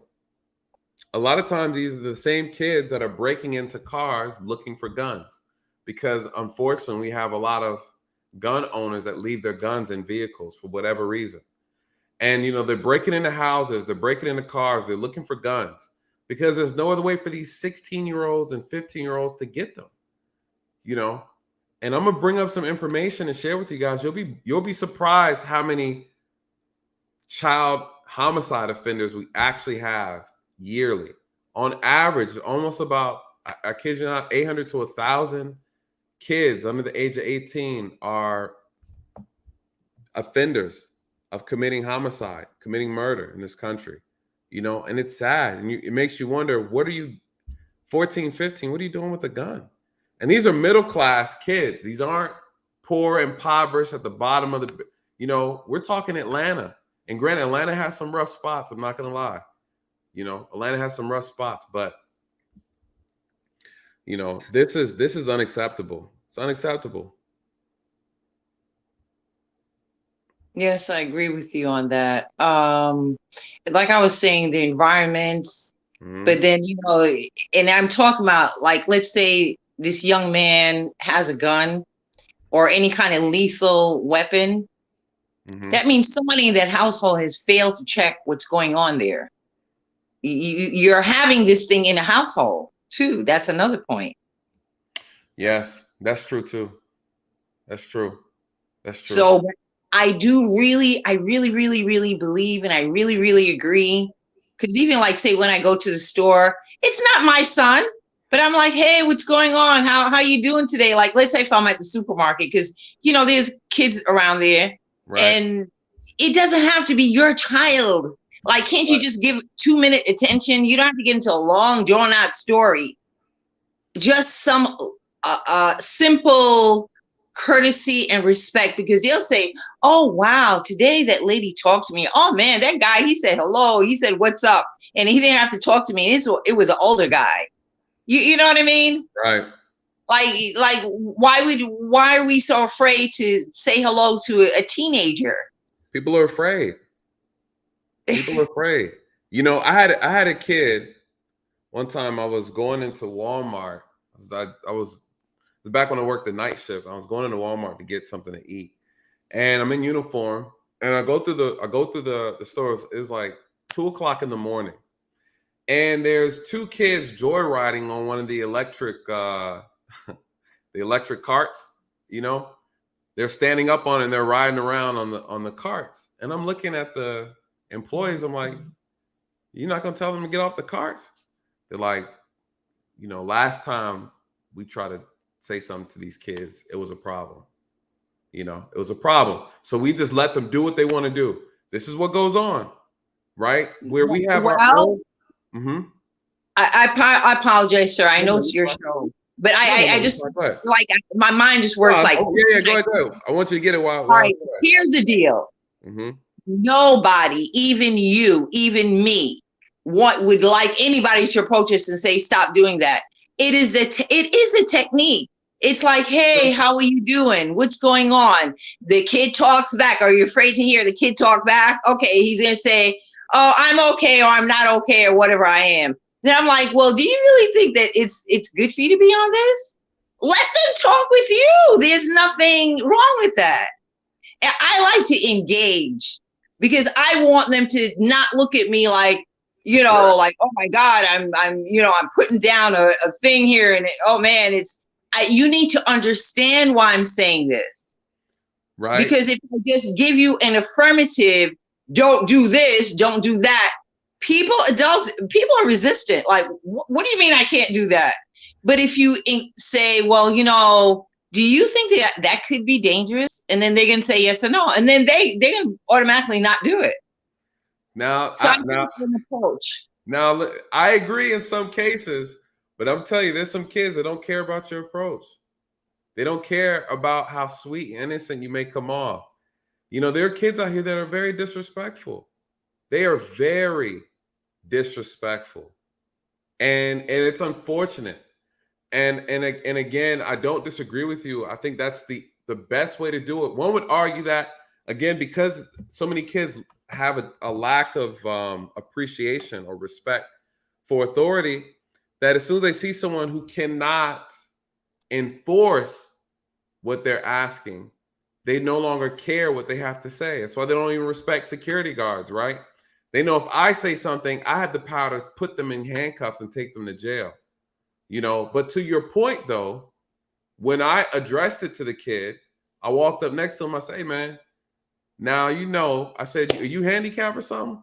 He's like, nah, officer, no. I said, well, that's for the people who have a hard time walking around. I said, don't you want, I said, what if your mom needed it and she had a hard time walking around? Wouldn't you want her to have that card at the front door where it's supposed to be? He said, yeah. I said, well, it'd be nice if someone comes in here and they had that cart for them so they can use it to carry themselves around the store. He's like, yeah, I feel you. I said, all right, cool. And that was it. But see, I understand how to talk to our kids, right? Because I've seen some officers like, hey, kind of get with this authoritative type of act. Now, there's nothing wrong with that because at the end of the day, you're wrong. So I shouldn't have to tailor how I talk to you. I just need to address the problem. But I know, like, if I give you sugar, right, if I put a little honey on top, I'm going to get a better response. And so I agree with you with that. The difference is I have a uniform on, right? They know I'm capable of enforcing a punishment on them. And I think that is where the disconnect is when we have a lot of our youth that don't even want to listen to people within our own community, right? You have the men and the women who say, hey, young man, what are you doing? Don't do that. Or, hey, young lady, what are you doing? Don't shut up. You can't talk to me. Or they get the cursing and swearing. And the reason why I say that is because when I get called in and I talk to the community, they're like, man, the moment you say something to these kids, you come back and a rock is through your windshield of your car, right? I said something to a kid the other day, and next I come back and all my tires are punctured on my car. And so they start to instill fear to the point that where people don't feel comfortable saying anything because they fear some type of retaliation from our own children. Okay. I know. Yeah, okay. Yeah, I see what you're saying. I really think about it that far in regards to, I don't know. I've always been very lucky though, I guess. And nothing wrong with that. You have kids? You have kids? I think you said something about. Yeah, they're older. But they don't listen to everything that I say either. But the thing is, because here's the thing, fear is something that will cause people to consider. Like when you put it that way, don't put it in a long word. Like, hey man, what are the consequences? They don't get all of that. It's like when you go in there are other guys, and this is what could happen to you. But some of them, they want to test it out. So you know what I would say? Well, go ahead on, take the road. Right. If you feel that this is what you want to do, right, you're going to find out in the end. And a lot of times, regrettably, unfortunately, it does happen. Nobody really wants a kid to make those bad decisions because what's going to happen to society? And I believe that if a young man is going to respond like that, what in the heck is he saying to his mother at home? He's not saying, yes, mommy, I will do the dishes. He's not saying that. Some of these kids are chameleons. Some of these kids are chameleons. Now you must have had some great, amazing children. You are on what state? What state are you from? Or would you raise? I'm in Florida. Oh, in Florida. Okay, so you probably had some unicorns. They were probably living their best life. I give you no problems. They give you no problems. No, I have had problems because remember, I have my own mindset, and I could see, I study a lot about psychology and Pavlov's dog theory about conditioning. Yeah. All right, so I had some instinct as to what to do, but every now and again, you have other family members. Oh, you're being so hard. Oh, you shouldn't do that, and this and that, and this and that. And all of a sudden, certain things could unravel due to that. Right. But, here goes another scenario. Mm-hmm. And it could be in a well-to-do family household too. If daddy or uncle or brother is in jail or prison, I'm a guy. Oh, okay. Well, then that runs in our family. They start making up certain kind of illustrations in their head, like, Okay, well then it's just running our DNA. And I'm like, what, are you kidding me? Yeah. It doesn't run in your DNA, because I'm trying to show them that no, you have to make your mark. Like, you're doing your thing. You're going to build up into your own manhood. Right. And a lot. No, I'm sorry. Yeah, I apologize again. I know I'm talking a lot, but I just love this topic. A large part of it, and I'm really, really, really concerned. A large part of this is this too. Listen, I'll tell a young kid, look, if you can't find a job down at Publix, go ask the man across the street if you can wash their car and get $2. Right. I mean, this is a way that you could see you could earn. And do you know, quite frankly, you feel better about yourself when you earn the money like that. Yeah, but see, a lot of these kids, you know, it's not about earning. It's about how fast, right? It's about, like you said earlier, I want it now. I want it now. These kids are smart. They know calculations. Let's say, listen, I can sit here for 8 hours and make $7 an hour, or, right, I can go over here and steal this money or make a fake check for $1,000 and cash it and get half of it in cash and get the other. You know, like they figure this stuff out. These kids are bright. It's this issue with delayed gratification that's a problem. It's the need to have everything now in large numbers. They see it. This is why we have young kids selling drugs at a young age, because they see the profit behind it. And though it's small money to us, it's big money for them because they don't have any expenses. This is where they come into this trap, right? Because now they're trying to maintain a lifestyle of expenses as they get older, but it's not practical. You know, you can't keep selling, you can't make a living off of selling dime bags. You know, you have to then stop. He said, stop blaming the kids. No, but here goes something. The kids make the choices. Who do you? But hold up now, just a second here. All right, let's do it. In Florida, you could plant a seed and grow some marijuana. That's what you could do here. In all these bigger cities, it's usually an adult in the room that wants to make their fast money. Hey, guy, come over here. All you got to do is this. There's some adults that had to introduce it. These younger guys, they wouldn't know anything about it if it wasn't somebody older that pulled them into it, because they are the ones that want to make the fast money. And so, as you know, it's that younger person is going to be like, oh, okay, all right, well, yeah, all right, I could see where I could make that. The man didn't tell him anything like, well, you could go to jail, you know, or you could go to prison. All he talked about is it's not going to bother you. All you got to do is sell these few things and it'll be all right, and come back to me for more. No, that's accurate. Some of it is taught. Some of it is taught. And some of it is the adults, and some of these kids conspiring and coming in with their own ideas to be criminals. They come up with their own schemes. They're not always taught. Depends on what crime we're speaking of. Some of these kids are self-taught criminals. It doesn't take much to calculate how much money you can make doing this crime versus that crime. When we start talking about what type of crimes, earlier I was talking about car theft.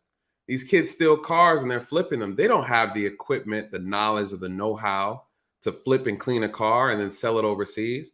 You know, they're 14, 15, 16 years old. They're working for an adult, right? They're working for someone who has the means to do it. The benefit of having a juvenile commit crimes is they get caught, they get slapped on the wrist. You know, they don't do jail time. They do juvenile time. And the OGs will tell them, hey, even after you're, up until you're 17, it's not on your record. So you can get arrested as many times as you want. It'll never become part of your adult record. Now, once you turn 17, now it's fair game. But the kids know this because they've been educated by someone who's already in the business. And so, yes, you're absolutely correct about that. Sometimes these things are taught within the household. Some of these kids are descendants of criminals, right? Their parents are teaching them. Their parents are in the crime game, and they're passing this stuff on to their kids. You know, I've seen it all. Some kids come from good households and they get into a life of crime. Nobody taught them, right? It's influenced. What do? They're listening to music. They're seeing this stuff on TV. They're seeing this stuff through media. And they want to, again, when we look at that strain theory concept, is that, okay, I have a parent that can't afford me these things. I'm going to afford it on my own. And working a job is not going to get me there quick enough. But maybe I can sell some stolen goods. I can steal some stuff and sell it. I can flip it, sell it online and make money. I can shoplift, right? It starts small. No one had to teach them to realize if you steal some stuff and sell it, you make 100% profit.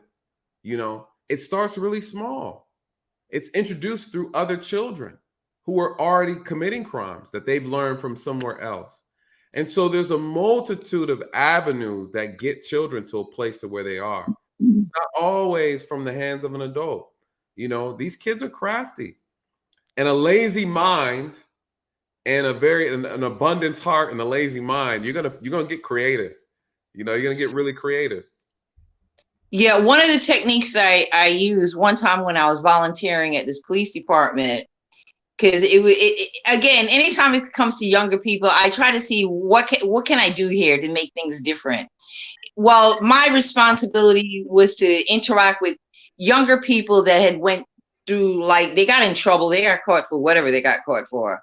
So I was like, wait a minute, I can't lecture because you're not going to listen to me. My way was I asked them to write me 2 or 3 paragraphs about what they did, what were they thinking about, and do they feel that they could get away with it again? Right. Because you have the time. And I know this might not even sound like popular to your audience. You have the time to really, really sit there and really, really write in words about yourself. Yeah. And it starts to kind of like make you look at it somewhat differently. I mean, maybe, I don't know. I mean, if you don't try, how do you know it can't work? True. You know?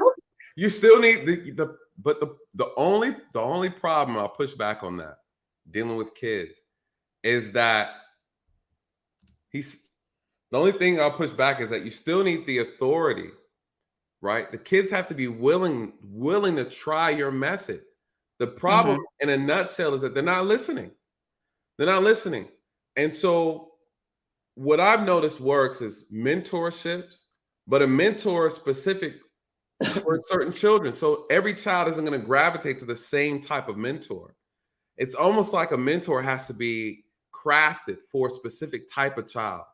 And that child has to accept the mentor, right? You can't force yourself onto a child per se if you want good results, right? I don't know if you want to go this wide, but we cannot forget that some of these kids have been traumatized in certain ways now. So I'm young, I'm a little guy. When I was a little kid, I was traumatized. Right. Things was happening to me. I'm the victim here. So I'm getting older now. I'm going to lash back to society. You know, we could spread this in so many ways as to why, and to identify why, you know, just by like taking off the surface of it and getting down to the deep and dirty reasoning. And some of the times these kids, they might just say, if you're capable to make them feel anything, well, this is what happened. It's like a weight off their shoulder, like, you know, this happened to me and da da da da da and blah blah blah blah blah. And it just keeps on going on and on. So I think about that too, that certain traumatic things will cause a young guy to have a hardened heart. You know, when you go away to the war, what do? They train you there, right? True. It's just like even in Scared Straight, when you get into the school or whatever has to be available to do that, you have actually really and truly these very genuine, good, lifetime prisoners. These are men who are there that's saying, oh my God, I effed up. So what are they going to do? They're like, well, I'm going to talk to these young guys. I've never seen it where like these men, like these older guys, it's in the prison environment, they're like, okay, well, I won't try to see what I can do to scare them off. I see that they're really genuine. They're saying, I'm going to help these kids out to make them not to want to come into a prison. You know what I mean? And look at where they had to go to learn that lesson. True. Now, I would say one thing, because one of the subscribers is he's saying that it's our responsibility and the kids can't be blamed. I 100% disagree. And I disagree. And the reason why I disagree, because the problem is there's layers to this. Everything isn't so much a learned behavior. You can teach your child right from wrong and give them a silver spoon. It still does not determine the direction they're going to go in. I've seen it happen too many times. I've seen kids who had parents that were doctors, lawyers, both parents in the household, and they're out here robbing and doing home invasions. So again, we can talk about on all levels, it's not always about bad parenting, right? You can have all the good parenting, you can have all the great resources. These things, there's a lot of times these things come down to choices. These kids know right from wrong. And to your point though, Cheryl, I'm gonna close with this because I want to bring up these articles. I would say you're absolutely right. Trauma is a portion of it. It is a portion of it, but it is not the sole issue. But the trauma is a big thing. And there's different types of trauma. There's different types of abuse. And we have parents that abuse their child and don't realize they're actually abusing their child. Or when we talk about the psychology behind it, something as simple as, you're always eating food when I see you, right? Now, how a child how a child actually looks at that and interprets that message versus how the parent intended for it to come off are two totally different things. Children interpret things different. And so because of that, parents have to be careful. But what you said earlier when we first started talking is that a lot of parents never had a manual, right? Who taught them? Who taught them how to raise children? Who taught them the proper way to, or the proper etiquette, right, to deal with your child on certain sensitive issues? And and that's the unfortunate thing, and that's the problem in our community. I believe is that's what culture is designed for. Culture is meant to pass down a consistent teaching, consistent structure and foundation for family. And when you don't have that, everyone creating a new family within our generation is starting over and trying to reinvent the wheel. And this is why I believe our community is falling behind. So let me say two things before I leave your show. Yes, ma'am. Hey, let me say this to you. Because like I said, I talked to a lot of young guys. I'm like, I know it makes you feel good. Like you feel all thrilled to be defiant. If I say left, you won't feel good going right. So if I want you to go left, I'll tell you to go right. It's the way, it's like a resistant, like I'm beating society in some way. Correct. I'm getting some kind of thrill in some way because I got one over on you. You know what I'm trying to say? Right. The power. But on another note, like let's say if you're in a school environment and like you have other people bullying you, that ends up to be very volatile. Yes. Because you have hurt me, my ego as a young guy.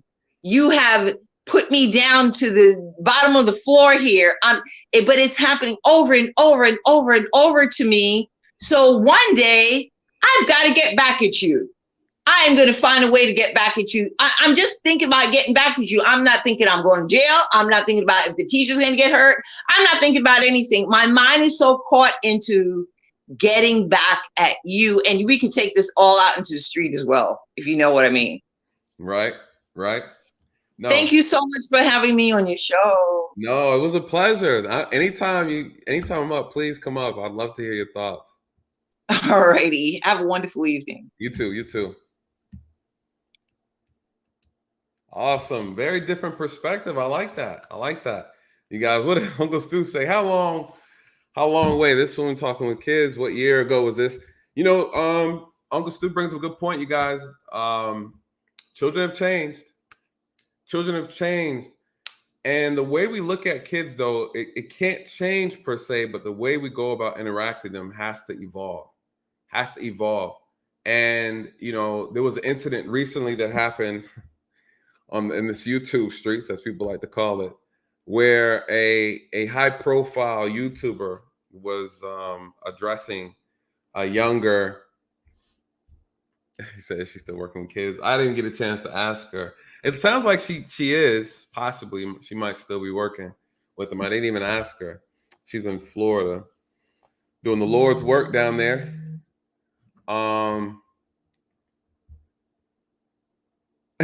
New growth. Uncle Stu, new growth is coming for you. He's coming for you. You guys, I want to pull up something for you real quick. I want to discuss. Let's take a look at this 16-year-old boy arrested on murder charges and shooting death of a security guard at a car dealership. You guys, this was March 3rd. It's my birthday. You know, when I saw this, you know, I was disappointed. You know, let's take that in for a second. A 16-year-old boy, along with the group of men. Let me go ahead and read this. The security. So a 16-year-old boy has been arrested and charged with murder and the shooting death of a security guard at a Stonecrest car dealership last week. You guys, I know where that place is at. That area is where I used to work, you guys. I started off in DeKalb County. When I tell you the kids there are just as dangerous as the adults, right? Henry Ashley, 24, was shot and killed February 19th as he responded to reports of attempted car thieves at the Courtesy Chrysler Dodge dealership. What is this that's happening? What's happening? Shout out to the amazing Courtney Michelle. You guys, if you're not following her, y'all missing out. Please check her channel out. She's awesome, and she gets to interview the amazing Kwame Brown tomorrow. So I'm excited. I can't wait to see that interview.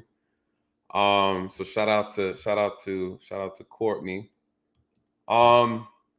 16 years old. Henry Ashley's 24 years old. This 24-year-old security guard, this man is working a job. He responds to kids stealing.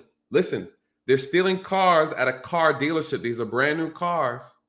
And that's what I was telling the lady earlier, the lady who just left the channel, that you have kids who were carjacking, stealing vehicles.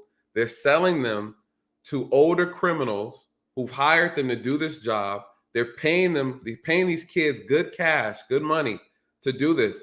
And these guys are taking this money, they're taking these cars, they're selling it overseas, they're selling to they're sending to Africa, Mexico, wherever.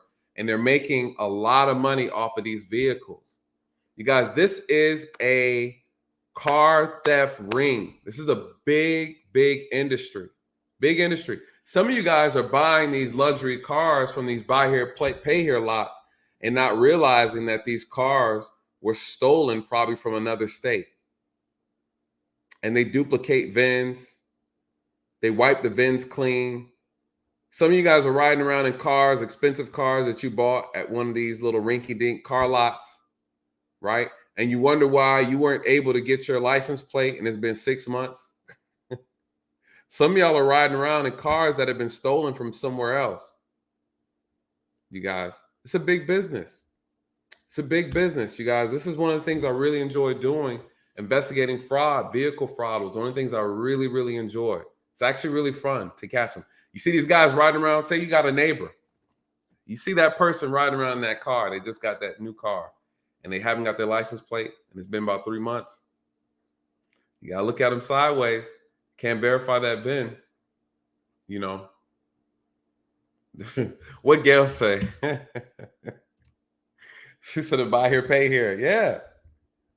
You get a car, a luxury car, and they only give you one key. That's a sign, you guys. It's a sign. It is a sign. 24-year-old killed. Listen, here's the problem. The security guard is a father. He has a 4-year-old son. So now we have a father that's been removed who's been taken. Then we have a child that's without a father who's going to grow up without a father because a 16-year-old boy with a gun, a 16-year-old boy with a gun has ruined the lives of 3 people: himself, this 24-year-old man, and the 4-year-old son. And for what, you guys? Right? And for what? The suspect who was arrested, the 16-year-old who was not been identified, of course, because he was juvenile, he's one of 5 suspects caught on surveillance camera.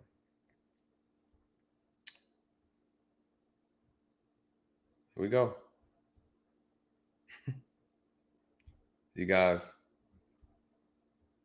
our kids, a lot of our kids are lost. A lot of our kids are lost.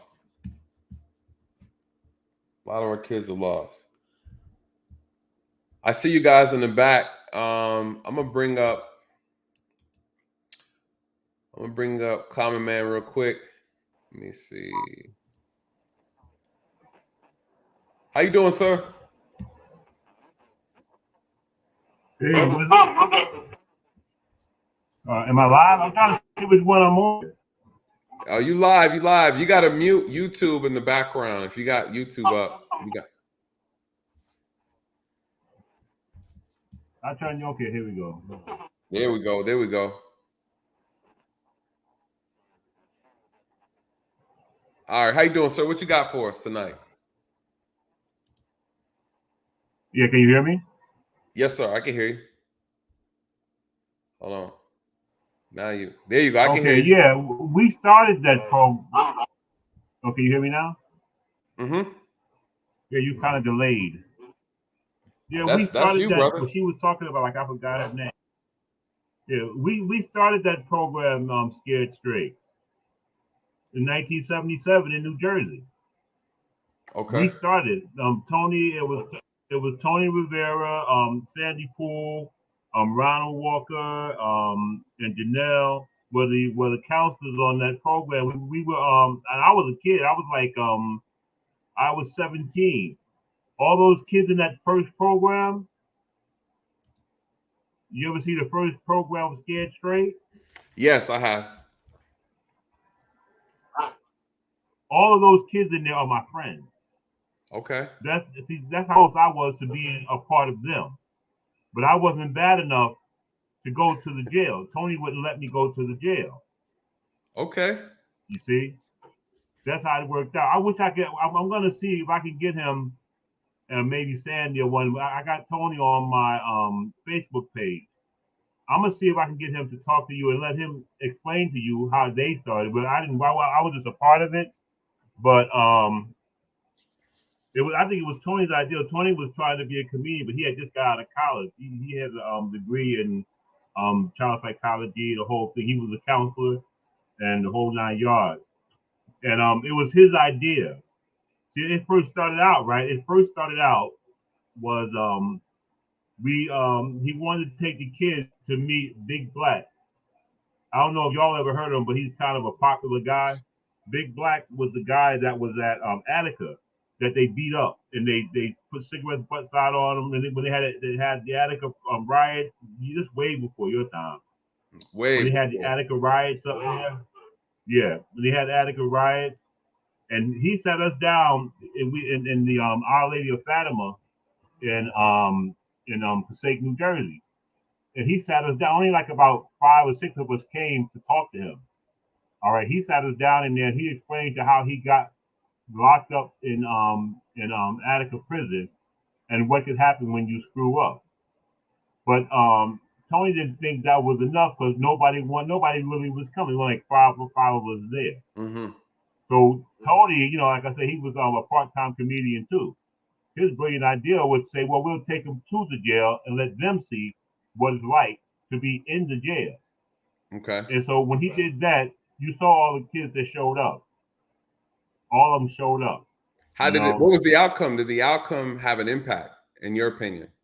Well, the outcome had an impact. I'm 60 now. Okay. All right. The outcome had an impact, except on the one guy.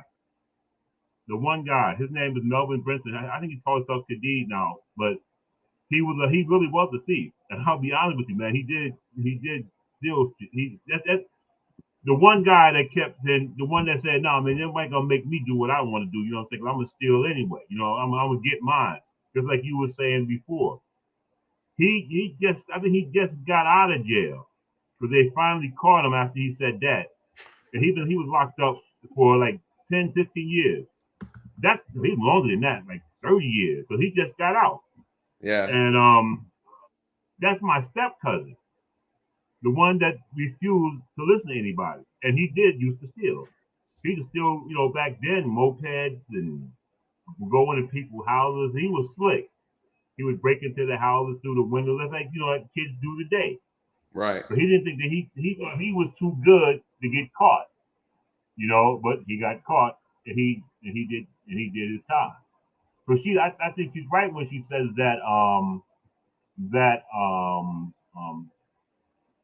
jail experience and the scared straight idea works because it did work. He the girls, all of them, it pretty much worked for all of them. All of them, Terry them, John them, all of them was my friends, man. And when I see that, you know, not only does it bring back old, you know, when I was 17 years old memories, but you know, I saw how it worked. I saw how it worked with kids. But then the state of New Jersey took it from us. So we were like I said, we were a member of PAL in Forsaken at the time.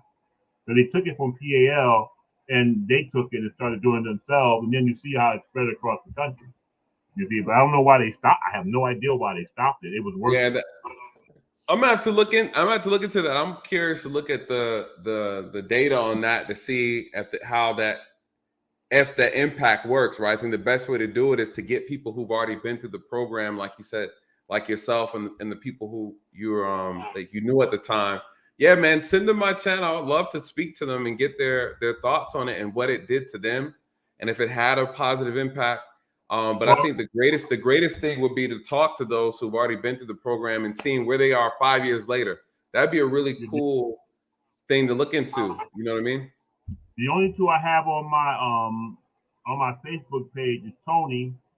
He's like 70. He's like, I'm 60, 70. He's like 79 now. 78, 79. He was a mentor to me. I was 17. He was like 24. So let me see, 8, 9, 21, 2, 3, 4. So I'm 60. But he may be older than that. He's about 70. I think I just had a birthday. I would love to get him to talk to you. You know, and then maybe he can get Sandy, maybe because he can get Sandy to talk to you. Because Sandy, I know, is still in Forsaken, New Jersey. I was following their page, you know, and they can explain to you how they started that program. Yeah. Like I was, like I said, you know, when you brought that up, when she was saying they should go to the jail and speak to these people, you know, I was like, hey, we did that, but I don't know why they stopped it. It was working, you know, for a lot of kids, and costs money. You know, that stuff costs money. You know, those programs cost money. People got to be willing to put the money up. But listen, brother, I appreciate you coming up. I've got some people in the back. I'm gonna rotate you out. I appreciate you bringing that up. I'm gonna look into that some more because I'm curious now. Send him my information. I'd love to talk to him. Yeah, I'm gonna do that, and you know, and I want him. I mean, I think you guys could maybe help some kids who may be listening, or maybe help some people to help kids. You know what I'm saying? And Tony, he like me. You know, I'm like him because he was my mentor when I was a kid. You see what I'm saying? So maybe he can help you to teach and other people who watch your show how to teach kids. You know what I'm saying? He's pretty good. You know, like I'm gonna talk to him. Matter of fact, it's late now. I'm gonna send him a personal message on Facebook and have him get in touch with me. And then I'm gonna have him get in touch with you. Okay. And then you know you could talk about it, and maybe he can get the other people who originated this program on with you. That'd be nice. That'd be nice. Yeah, hit Tony up, man. Have a lot in common. But you just young though. You're a kid, man. I'm young, but you know that's how we got to pass the baton. You know, and pick them. I'm only kidding, but yeah, you are. But it's good to see that there's some people out there that still have that mentality that said we can fix this. Absolutely. And it can be fixed. Like I said, if the state hasn't, I don't know why they stopped doing it. If they hadn't stopped doing it, who knows what would have changed and how many deaths would have been avoided because they would have gave that kid the mindset to think twice the next time. Well, And the then it thing wouldn't is, even happen even first. the problem, and I tell people this all the time, if it makes sense, then it doesn't make dollars. And that's the predicament that we're in this country. So if it makes sense, it ain't gonna make dollars. So all right, Common Man, I appreciate you, brother. I'm gonna rotate you down, man. Let me know. Just keep me posted on that. We'd love to talk to them. Yeah, I'm just gonna say this: they'll put millions of dollars into night basketball, but they won't put any money into scaring kids straight. That doesn't Right. make sense. It's like it's a setup, Hey, you already know how the game goes. All right, man. I'll sit back and I'll watch the rest of the show. Yes, sir. Have a good night, man. All right, you too, man. I'm gonna get Tony to get in touch with you too. I'm gonna try to anyway. All right. All right, then. I'm out, All man. right. Tony. Lord have mercy. All right. Let me bring up the A squad up real quick. Let me bring the A squad. Dre, Uncle Stu. Hang tight, brothers. About to bring you up. Damn. Uncle Stu, Dre, what's good? Yo, what's good? You know, wherever Dre go, he gotta be my right hand man. You know what I'm saying? Hey man, it can only be one Batman and one Robin, Uncle Stu. You know what I'm saying?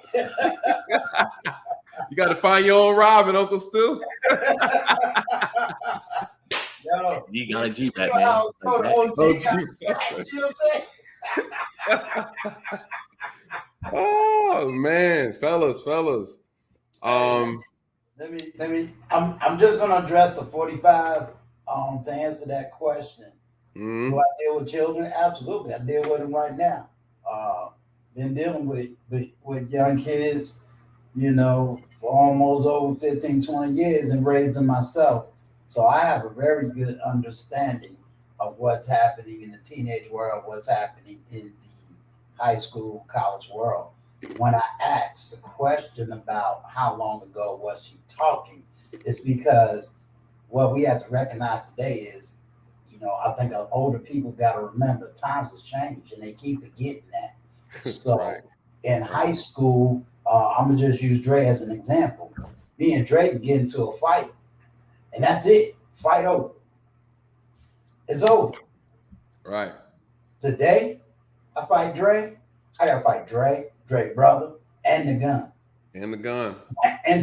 You understand? So, no, we what I used to could tell a kid earlier, you get picked on, you fight.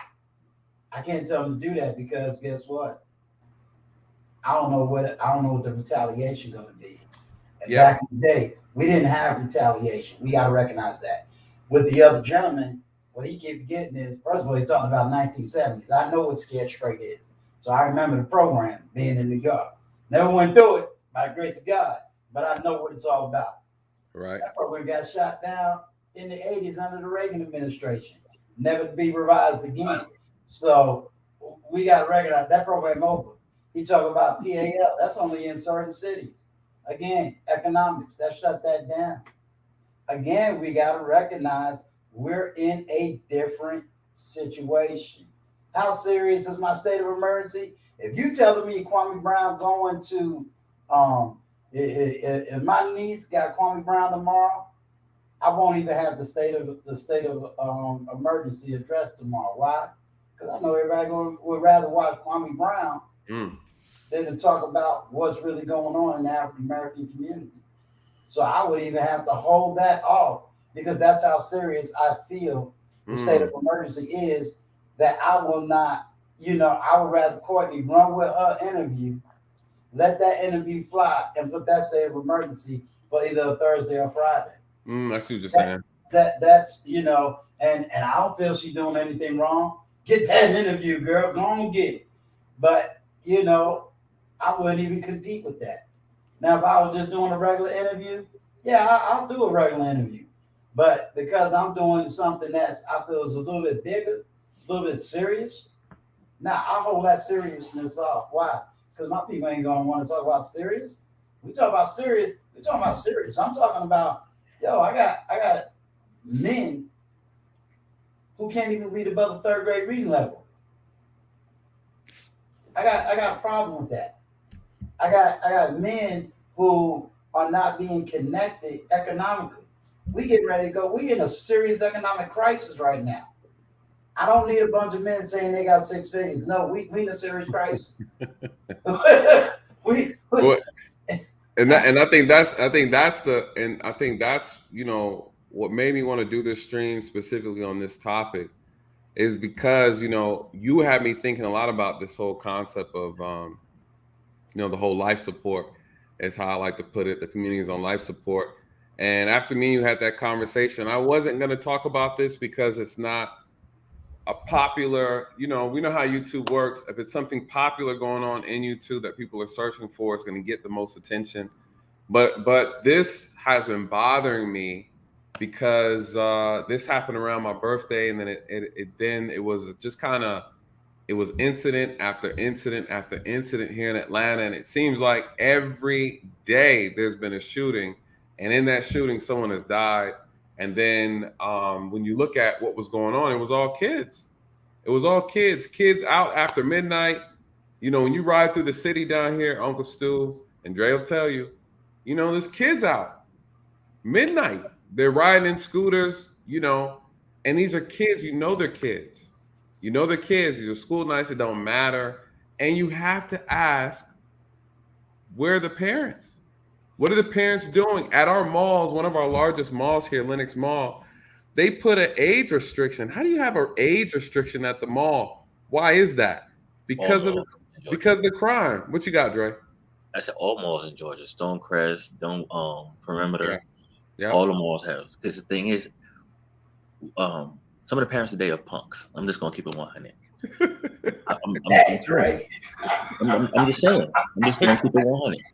Hey. If you call in the police because your kid doesn't want to go to school because you didn't buy on the first day of school because you didn't buy him the J's he wanted, and you call in the police, you a punk ass parent. Okay, stop. What, Dre? Hold on. Pause. Dre, please tell the people, because they're listening. You guys, me and Dre started off at the same police department. You guys know this. Dre, we've worked our community. You worked a different side. I worked a different side. But nonetheless, it was black.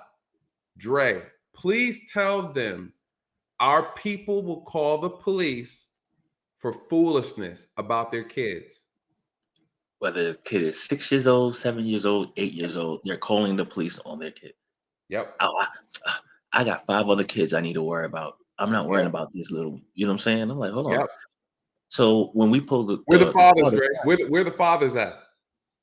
And that's the thing. When you talk to the kid, and what a lot of mothers have to realize, you got to watch what you say to your kids, especially your sons, because once they lose respect for you, that's it. They don't respect women, and you can't tell them anything. And then what happens is a lot of parents, single parents, forget about the accountability because they want that respect back from their sons. So no matter what they do, they're going to reward them for the bad they do.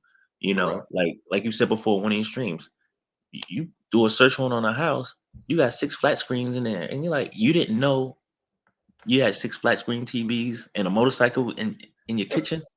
Right. Come on. He said it was his friends. You know how these kids, the parents believe anything. Oh, it's his friend's motorcycle, right? They don't check nothing. You know, what is New Grove saying? He's shaking my head. I don't know what New Grove is talking about, but I can only imagine he's probably talking about the conversation right now. Yeah, he is, but see, I'm a back Dre up on this. First of all, I worked in North Carolina school system for over 10 years, North Carolina. All right. And here's the reality. Let a fight break out in a school. Teacher breaks it up. Guess who's getting cussed out? Teacher. Yeah, the teacher. The teacher. By who? Not the kid. The parent. Yep. The parent. And it came down to North Carolina had to put in a law to say that if you hit a teacher, it will now be a felony.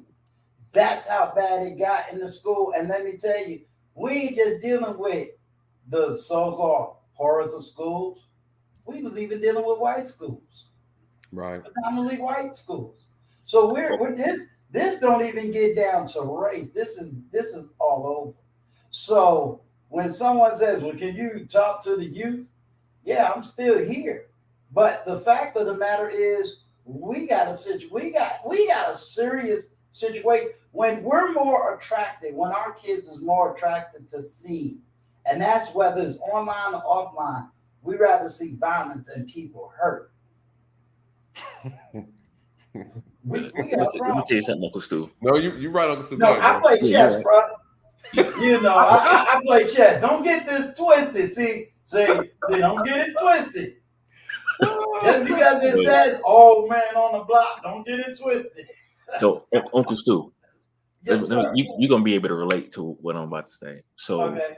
a couple of days ago, my 9-year-old came to me and was like, "Dad, were you bullied in school?" I said, "Yes." "Were you a bully?" I said, "Yes." Every New Yorker growing up in the 70s and 80s were bullied to the point where if you wanted to, back then, what was it, Filas and Lottos, if you wore anything knockoff, you took them off and hit them because you didn't want to walk into school wearing knockoffs. Kids today are, because first of all, you couldn't come home without the jacket you left home with. You got to explain that. Now, parents will stand online, pay $200 for a pair of J's, and then within a week, your kid is selling them J's. You know what I'm saying? And that wasn't gonna fly at my house.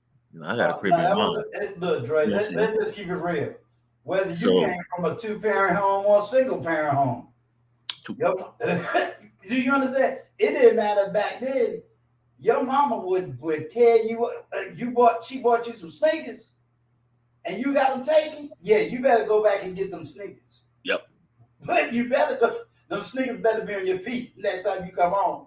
So that was just real. So you learn how to fight when you was in New York. But real talk, you can fight, but you didn't have to worry about everybody's brother, sister. Yeah, you were cool. See, if you threw one where you got beat up or whatever, it was cool. Yeah, person you ended up fighting ended up being your best friend later on down the line because you could throw them hands. Right. But the reason why I brought that up was because the sensitivity. We didn't have social media. You know what I'm saying? Remember back in the day, our social media was the party line. You know what I'm saying? Right. You know what I tell everybody? $1.99 the first minute, 10 cents each additional minute. You say, Dre, stop, Dre. Stop, Dre. Y'all stupid.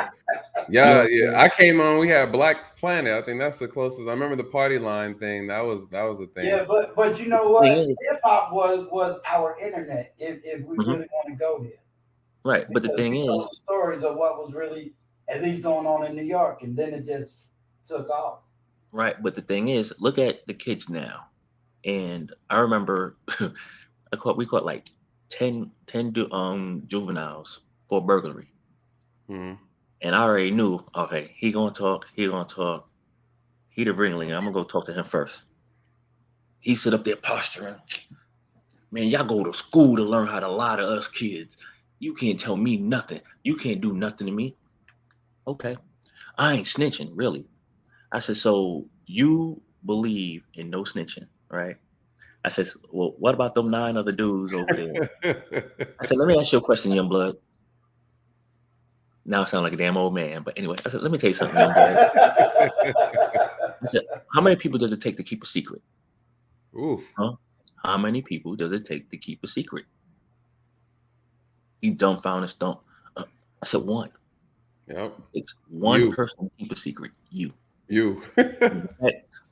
I said, growing up in New York, we always had a term, do your dirt or buy your lonely. Yep. You done grabbed 9 other witnesses.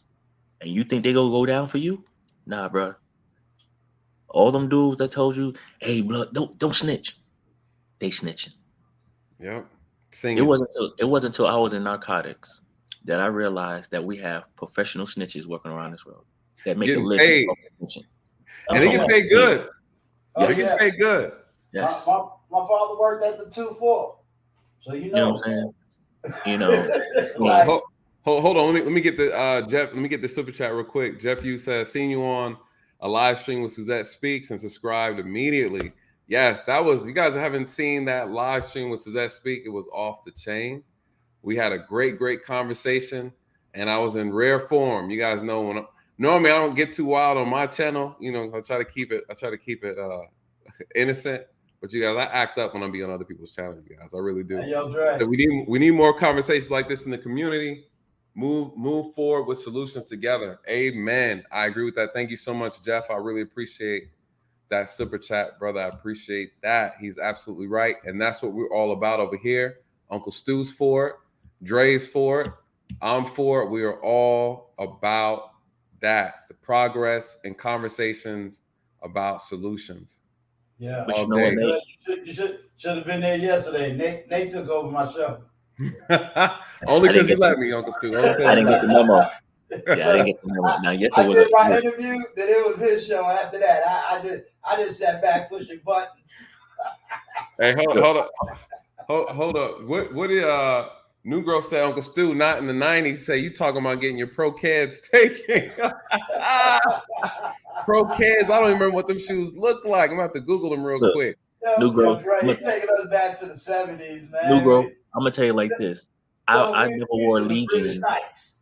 Look, I never wore Lee jeans because we just snatched the patch off. You know what I'm saying? Thinking we could get free sneakers. Yeah. But Nate, something you had said earlier about some of these kids that stealing cars. Yeah. You know, if you drive around Atlanta, you'll see a bunch of cars that said tag applied for. Yes, that's what I was telling them. You paid all that money for this car. Yep. You can't get the title, but when we pull up the registration, it's in somebody else's name. Exactly. You know, and then you can't get your money back. Yep. And you know what I'm saying? And a lot of times they know your address, so you miss a payment, they come and pick up your car. Yep. Or I'll take your car from you. Right. You know, I'll take your car. And what ends up happening is, and that's what I'm saying, you guys, you got your neighbors riding around. This is a big thing in Texas too. Shout out to those who live in Texas. You know, you get those Texas license plates because the laws in Texas are a little bit different. You have people out here printing these fake tags out with a bunch of numbers and letters on them. They mean nothing. You guys, and I pull you over because I seen your car drive by a couple times, or you did some type of traffic violation. You get stopped, and then I'm asking for some documentation. You can't provide nothing. Then I go in your trunk because I know the car is done. I'm taking it. I go in the trunk, and you got 7 different license plates. The dealer keeps sending you plates every single month with a new month on it. You guys, your car is done. I'm taking it. But I'm gonna tell you something. I don't know if you was in New York, Dre, but this ain't nothing new. New Jersey Drive is a real story. Mm-hmm. In New Jersey, Newark was fierce for cars being snatched. Fierce. And that movie that they called New Jersey Drive was based on the truth. But they was doing primarily joyriding. They really, you know what I'm saying, they weren't actually taking it down to the docks and put them in the some right. You know. So this part of crime is absolutely nothing new. You know, like I said, what's really new is how you dealing with people today. Right. That's when it's serious. No, I'm gonna tell you when it's serious. When you gotta pat down your children's friends before they leave your house, or say the way your house is set up, your child's bedroom or the little entertainment room is in the front of the house.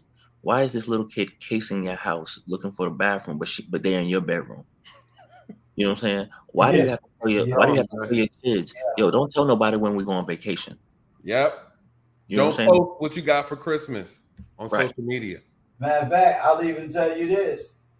If I was coming to Georgia, by the time everybody online know about it, I'm already back home. Facts. I never post I never post pictures of anywhere I am while I'm still there. You know what I'm saying? Exactly. But the thing is, like, I remember I arrested this kid for burglary, right? Mom came to pick up her son, and she was like, "Little boy, you were just in my house yesterday. Why are you stealing from me?" Mm-hmm. And the subdivision, the cheapest house in the subdivision was $275. Like, But why do Dre, you here's the question well, I have. hold on, Uncle Stu. Why do you feel the need to steal? You know why? And I'm gonna tell you why. Well, my mother didn't want to buy me what I wanted, so I wanted to make my own money. Exactly. You know what I'm saying? Like, Exactly. you have both your parents in the house, but the problem is you could sit down there and show these parents text messages, text conversations between their son and other folks about, hitting licks. Now, my son, okay, but you the same parent that's coming to me when I'm sitting up there, doing a scheme set with your son's laying over there in the corner. Come on, we got to be proactive parents. We can't let TV babysit our children. We can't let video games watch our children. Yo, we have to interact with our kids. I'll sit down and watch anime with my daughter. If I got to do I did it with both my daughters. They Hold on, both what kind of anime? What kind? Hold. I didn't know your daughters watch anime. What kind of both anime? of them do. All right, we got to talk about that. We got to talk about that. See, I got a whole Crunchyroll account. Look, so do I. I got Crunchyroll and Funimation. Well, Crunchyroll. I know they're gonna merge. They're about to merge. Look, my daughter likes this Assassination Classroom. That's her thing right now. That's a good show. That's a good show. So make sure you tell the boss. But that's the thing. I interact. I know what she watches, and I don't know if any parents on here look. If your child is playing Roblox, get them off. Block them. Yeah. You have pedophiles out on there targeting kids, acting like they're 12 years old. They just arrested a dude out of Kansas that trafficked a 13-year-old girl from Kansas to Atlanta off a Roblox. Correct. So, I deleted that. Because they even have they have content creators that create pages for Roblox, but the content has nothing to do with Roblox. So if you have it, monitor what your kids watch. Look through their phone. If you're paying a phone bill, there's actually no reason why you ain't going through your kid's phone any damn way. Well, that brings up the next statement right here, though. I want to bring up this next article for you guys, and I want to get your opinion on it, because we know crime has been going on. It's always going on. We're not going to stop crime per se. Shout out to Common Man. He said he's funny with this statement. That's a good one. He got that same Frederick Douglass hairstyle too when he came up. That's a smooth brother right there. Hey, Hold on. Shout out to Mr. Awesome. He said, y'all about to make me come up with this anime talk, but I don't pay for my anime. Oh man, he said I should tell him myself like that. Now you good, bro. You good. That's all right, because I was about to pick up the phone call before the billions and be like, yeah, man, they're talking about your show. Oh yeah, I forgot. Get down like that too. I gotta holler at him about. I'm gonna text him real quick. Like, man, what you be watching, man? We gotta definitely talk about. Oh, speaking of which, before I get back on the topic, Jujutsu Kaisen movie coming out next week. Me and my brother already got our tickets, so you gotta make sure you check that out on the 18th, Dre. Okay. Hey, while you pulling that up, I have a question for both of y'all. While y'all pulling that up, go ahead. Back in the day, you could stay home because your parents had to go to work. We call them latchkey kids. Mm-hmm. We're saying today, the latchkey kid idea doesn't work. Why? No, it does not. Because that's the same thing. Like, we can argue, I can't sit up there and say that's something new when in fact it's not new, that kids are home, especially coming out of school. You went home, you did what you had to do till your parents got home. If we argue that parents are doing the same thing, but the kids are not, what do you think is changing? I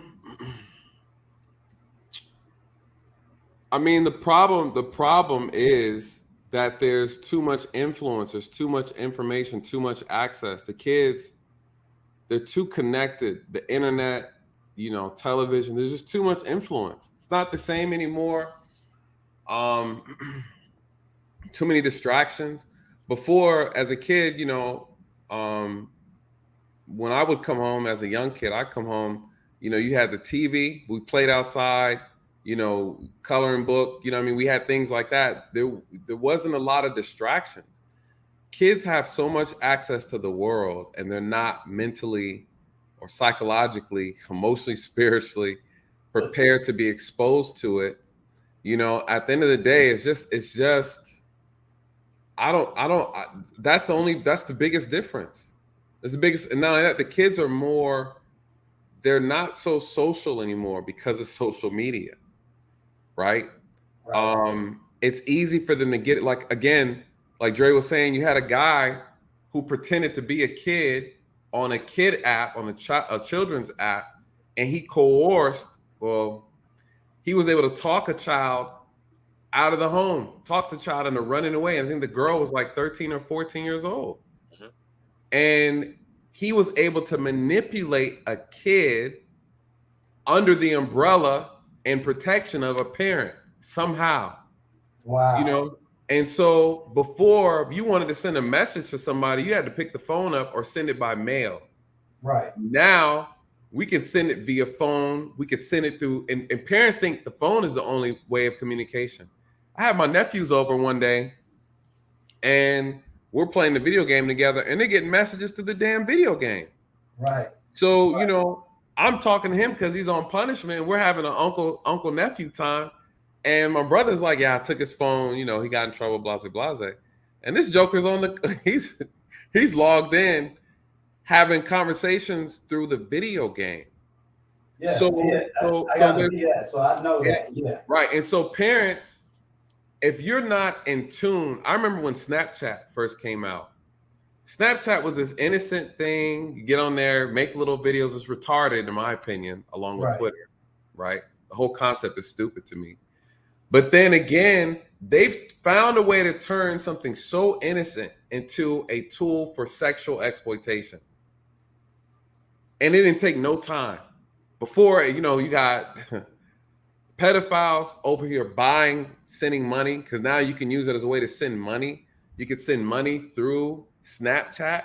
I'm like, what is the purpose of that? When did Snapchat become a banking institution all of a sudden, right? Wow. So now you have kids who are on there selling their body.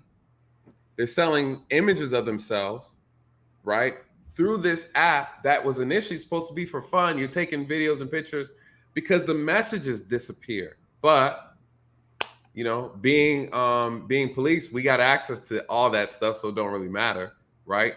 But to you, as a criminal, as a pedophile, you don't know that. So when, you know, I had one case with a Snapchat situation, and it was a man on a little boy, a young man. It was a man on a juvenile. He was like 16, and the mom found out. Now the boy was a little sweet. Let me not say that. I got you. Right. I get it, sir. And the mom didn't want to come to the understanding that this was his life, right? Now, regardless, though, the suspect was wrong because he was an adult. He was a grown man, right? Though it was a man on boy, the boy was initiating the contact. He was still underage. He was still a minor, so it didn't matter. The mom was having an issue, obviously, on both fronts, right? The age and the gender problem. Right. So when I was speaking to her, I had to clear the air on that. I say, listen, I spoke to your son, and I looked at him, and I noticed the way he was walking. I noticed I'll tell you what gave it away. I'm glad behind me. Hold on. There was a notebook on the table, and the book fell off the table, and the way he reached to grab it.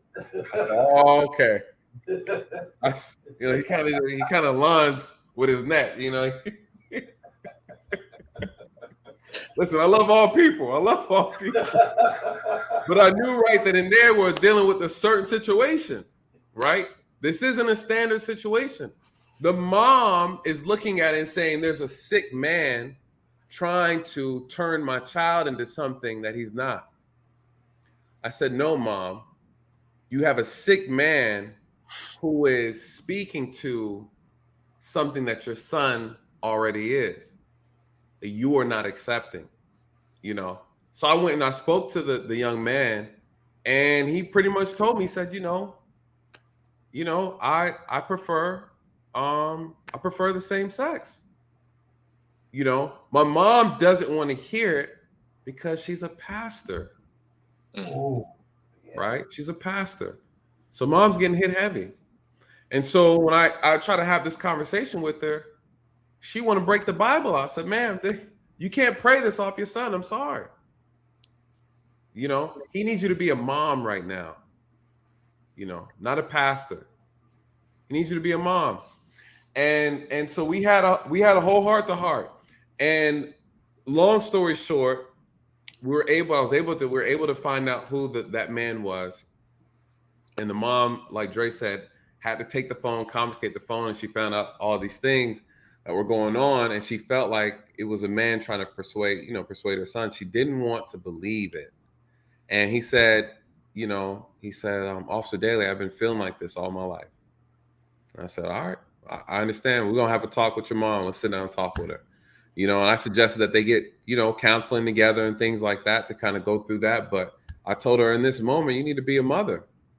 All them other titles you got don't matter. He needs to talk to his mom on that. And so, but long story short, again, these apps can be used to manipulate kids. And just recently, like Dre brought up that incident with that gentleman, sick situation, and it's sad. And it's sad that these apps evolve and people use them and they abuse them. Again, we have young girls who are selling their images to grown men. They're selling their images to men, their young boys their age. This is what these kids are doing. This is because everybody's out here trying to make money. These kids are trying to make money to buy stuff that their parents cannot afford. So one would ask that this pressure is coming from, and we was talking about before, in reference to the strain theory, I was talking about from a criminal psychology perspective. This is what it's all about. This is what it's all about. Kids being so frustrated that they can't have what they see other kids have, that they're willing to do whatever they can to be able to get it. And that's what makes it so dangerous when we talk about these 16-year-olds, these juveniles coming out here committing crime. I got you. I'm gonna jump off. I'm gonna just let you know in advance. Yeah, I'm not gonna do it for tomorrow. Reschedule? Okay. Yeah, I'm gonna reschedule that because if I didn't know that, man, we'd have got jammed up because everybody's gonna want to see Kwame Brown, especially if he's coming to her channel. Yeah, that's gonna draw a whole lot of traffic over there, and I respect it, but people ain't gonna come and want to hear what we gotta say. No, we just adjust. Ain't no biggie. Okay. Yeah. And I'll tell you about it in the back channel. I know Dre better show up. That's all I gotta say. Oh, Dre gonna be there. That's my boy. I need backup. What day? I'll fill you in, Dre. I'll fill you in. All right, Uncle Stu. I appreciate you, brother. All right, now. One love. All right. Hey, I want to address Mr. What Jeff Hughes said to Mr. Awesome, and you had some comment. What you have to understand is now. Which one? Which one? Let me pull it up. Which one? This the one right before. No, one right before it, where she was talking about there you go, Lisa Carter. Okay. Here's the issue. You got to remember when we were kids growing up. On Saturday, watch Saturday morning cartoons. We went out shopping with our parents, and we came out and we played outside. Kids aren't even outside anymore. Schools don't even have really recess anymore. Right. Okay.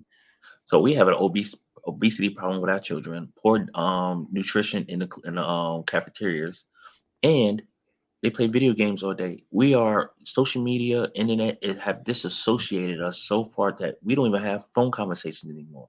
You have people that don't even want to pick up the phone. They would rather answer a text than speak on the phone and hear a voice. But then want to have an attitude when they misread a text opposed to, you know what I'm saying? So only time I'm texting is if I'm in a meeting or I got folks in my office and I don't want to be on the phone. You know what I'm saying? I'm calling you. And I'm sorry, I'm old school. I'm gonna call you. I can't create a relationship over characters. You know what I'm saying? And that's what is going on social media. People are creating relationships, performing relationships based on characters. You remember when they had what was that, Backpage? Yep. Well, and then you have Backpage, Plenty of Fish, Craigslist. Yep. Twitter is the new Backpage. Yes. And it's like, what are we doing to ourselves? You have image issues. And the thing is, social media didn't create the image issues, because you had kids that had image issues back in the day with anorexia and bulimia.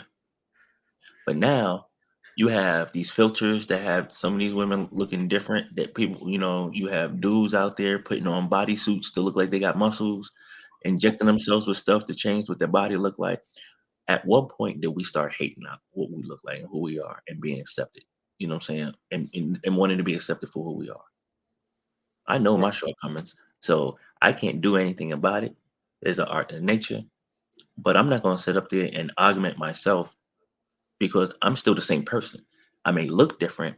It's just like, I'm not downing anybody that does this. It's just like if you're severely overweight and then you get the surgery.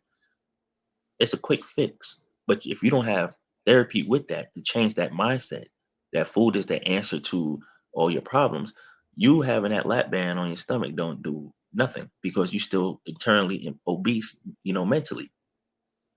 So if you don't change your eating habits and get an understanding that food isn't, comfort food is not your answer, no different from an alcoholic that at the bottom of the bottle is the cure to all your issues. Get therapy, get our kids into therapy, and talk to your kids about what's going on, and hold them accountable. And you said hold them accountable. I think it's perfect for this right here. Let me ask you this. How much of it is, New Growth says we allow them to stay in the house and eat junk food, but it's the kids' fault. I will say this, New Growth, I don't know if New Growth had kids, if he has kids or not. But me and you, Dre, we have a very unique perspective, because we get called to people's homes. That's more than one. Dre is in it longer than me, you guys. He got more experience than I do. But when we talk about getting called to homes and we're telling you what we see, it doesn't matter. The problem is we're talking about parents that don't have control over their kids, meaning that parents are telling their kids to do something and the kids are saying, F you, right? F you, mom, dad, I'm not doing it. So when you're saying that we allow them to stay in the house, that's not true. Parents are telling their kids to stay in the house, and the kids are throwing their middle finger up at their parents. This is our community we're talking about. If it was this simple, New Growth, we wouldn't have these problems. A 16-year-old shot and killed a 24-year-old man, a security guard, right? He's out stealing cars. I'm pretty sure he knows he's not supposed to steal cars, and his parents told him not to, right? The issue isn't always the parent. I'm telling you about these kids that are unruly, meaning that they don't accept authority from nobody, not even the police, because we chase after them. I've shot plenty of kids with tasers, sprayed plenty of them, fought plenty of kids, you guys.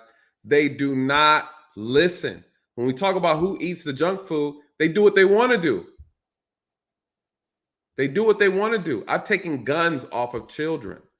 You guys, they do what they want to do. When people talk about, Dre, oh, we need more programs for the kids. It doesn't work. It doesn't work like you guys think, because they got to show up. You cannot, by law, I can't drag these kids. You can't drag them either as a parent. You can barely put your hands on your own children. Look, they're using these programs as recruiting for gangs, neighborhood gangs, little clusters. That's what they're doing. But the thing is, now I'm gonna give you some pushback on this one.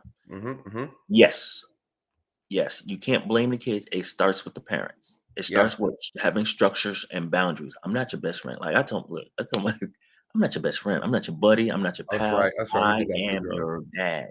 That's it. So don't come talk to me like I'm one of these little kids in the street, because you won't see a difference.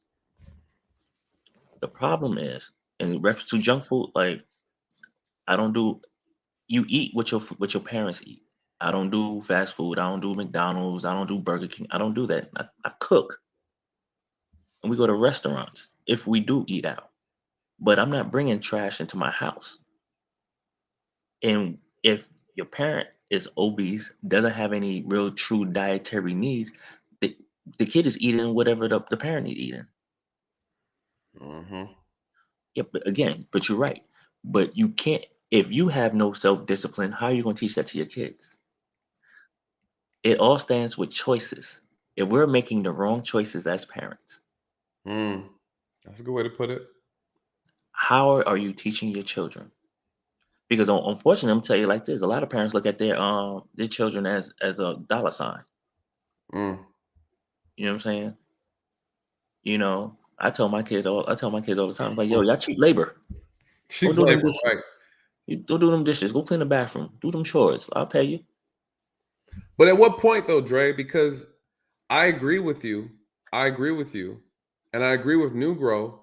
But what I see is, and I think you probably answered this. I think what you just said is probably gonna be the answer to it.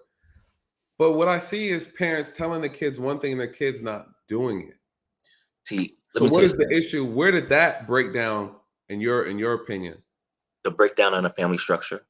Mm, When the children sees dad disrespect mom, see mom disrespect dad, right. see may see dad skipping out on mom, maybe dad is gone and the mailman coming over to visit mom, the neighbors coming over to visit mom or somebody's coming to visit mom, they lose respect. Mm, Okay. And when the family structure is divided, even with divorce, sometimes divorce is unavoidable because it's just so toxic with the arguing and it's not conducive for a good living environment. But a lot of times where you think you can do better, or oh, she got a better body, I'm gonna go slip out with her. You forget about what you're doing to your children when you break up the family. mm-hmm. And if you're gonna do that, you got to put your kids into therapy because Mm. you're already setting them back because you're splitting. Not only are you splitting the finances, you're splitting the duties of discipline and teaching. Yes, the discipline, and I think Lucchese's touching on that. Says we need fathers in the home.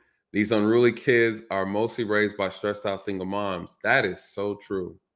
That have limited patience to deal with them after coming back from a stressful job. And a lot of the moms are working 2 jobs. You guys, they said that's the fastest track to poverty. Single parent households. We're not just putting it on moms, just single parent Okay. household, period. But moms more because unfortunately we have more single mothers that are raising kids in our community than Yeah, we I'm do not even single going to touch fathers. that because a lot of that is the court system. You know what I'm saying? The Oh, family of court system that course, did that. of So, course, you know what I'm of saying? course. Because, yep, a mutual friend of ours was a single parent, but he had custody of his. Hmm. You know what I'm saying? Children are on point because All in fathers the military. because fathers bring discipline and logic. Discipline and logic. And it's not that mothers can't do it. I think mothers are very capable of doing it. Mothers do it. Um, but the power of having two and having that balance, I mean, you can't put a price on it, you know. So, shout out to the moms that are making it work. But unfortunately, not all moms are created equal. Well, let me give you the balance. Hmm. Fathers need to be with the daughters because the father is the first man that daughters will ever love. Okay. They'll give them the structure and tell them because at the end of the day, your mother can't tell you anything about men. She never been a man. But your father can vet and tell your daughters about men and what men are. And he can Right. vet and tell you, hey, this is by my actions, this is what a man is supposed to do. Mm. You know what I'm saying? And unfortunately, by my actions, I hit on your mother. Oh, that's what men do. Oh, I do this. That's what men do. But when you provide, you teach lessons. You know the power of no. Okay, Mm. mothers' jobs is because the fathers are always going to be harder on their sons because really nobody cares about what men truly go through. But that mom gives him that balance, that love, that softness, that nurturing. So he has a break. Right. You know what I'm saying? But at the end of the day, that logic, that being practical and understanding, not living through your emotions, because emotions are good, you know what I'm saying, when they're well placed, but they can't create your decisions, Correct. you know. He said, "Well placed." Misplaced emotions is just as dangerous, man, as a loaded gun pointed at you. I was having a conversation with my with some friends, Dre. I had to steal one of your punchlines, brother, the other day, and talked about. I was like, emotions. is like a sugar rush. I had to drop it on. But it's so true. And when you said that, I was like, yo, that is the perfect way to describe having an emotional experience, an emotional, unregulated emotional argument. It's like, or seeing things emotionally, man, because you lose it. And then once you're off of it, it's over with. It's over with. The fathers need to be aware how much value and influence he has. The problem is not all fathers are aware.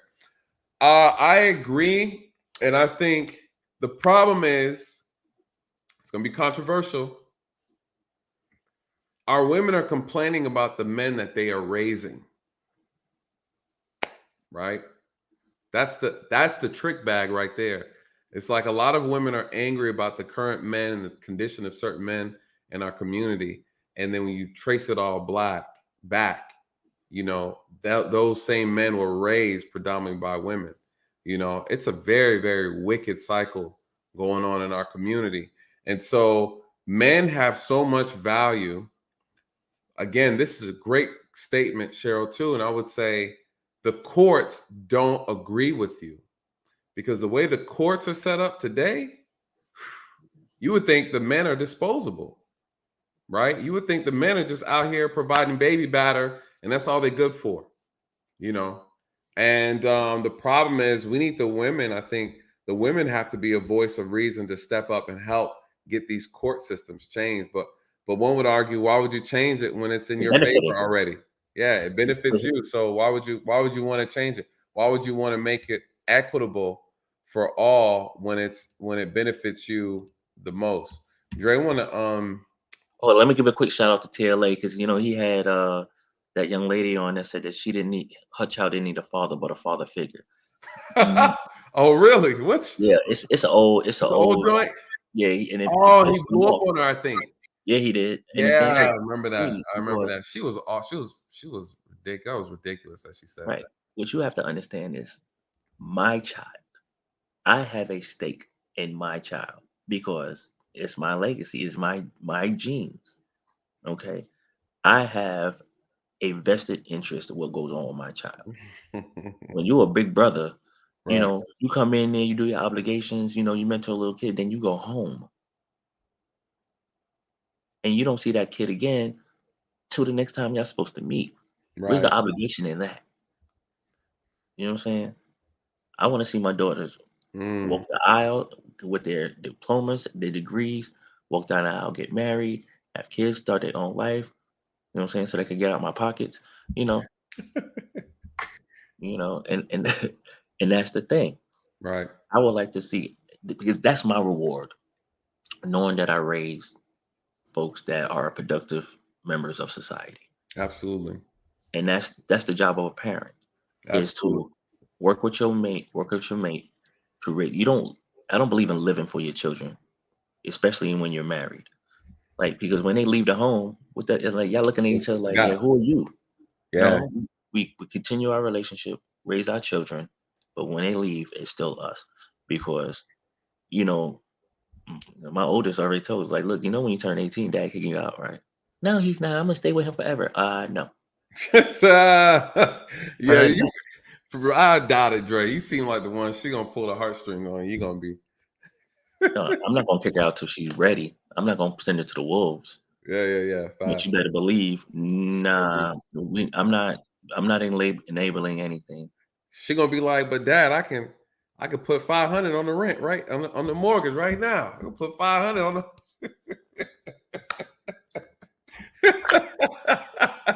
She probably watching the stream. She's getting ideas right now. She'll be watching the stream. Look, let me tell you something.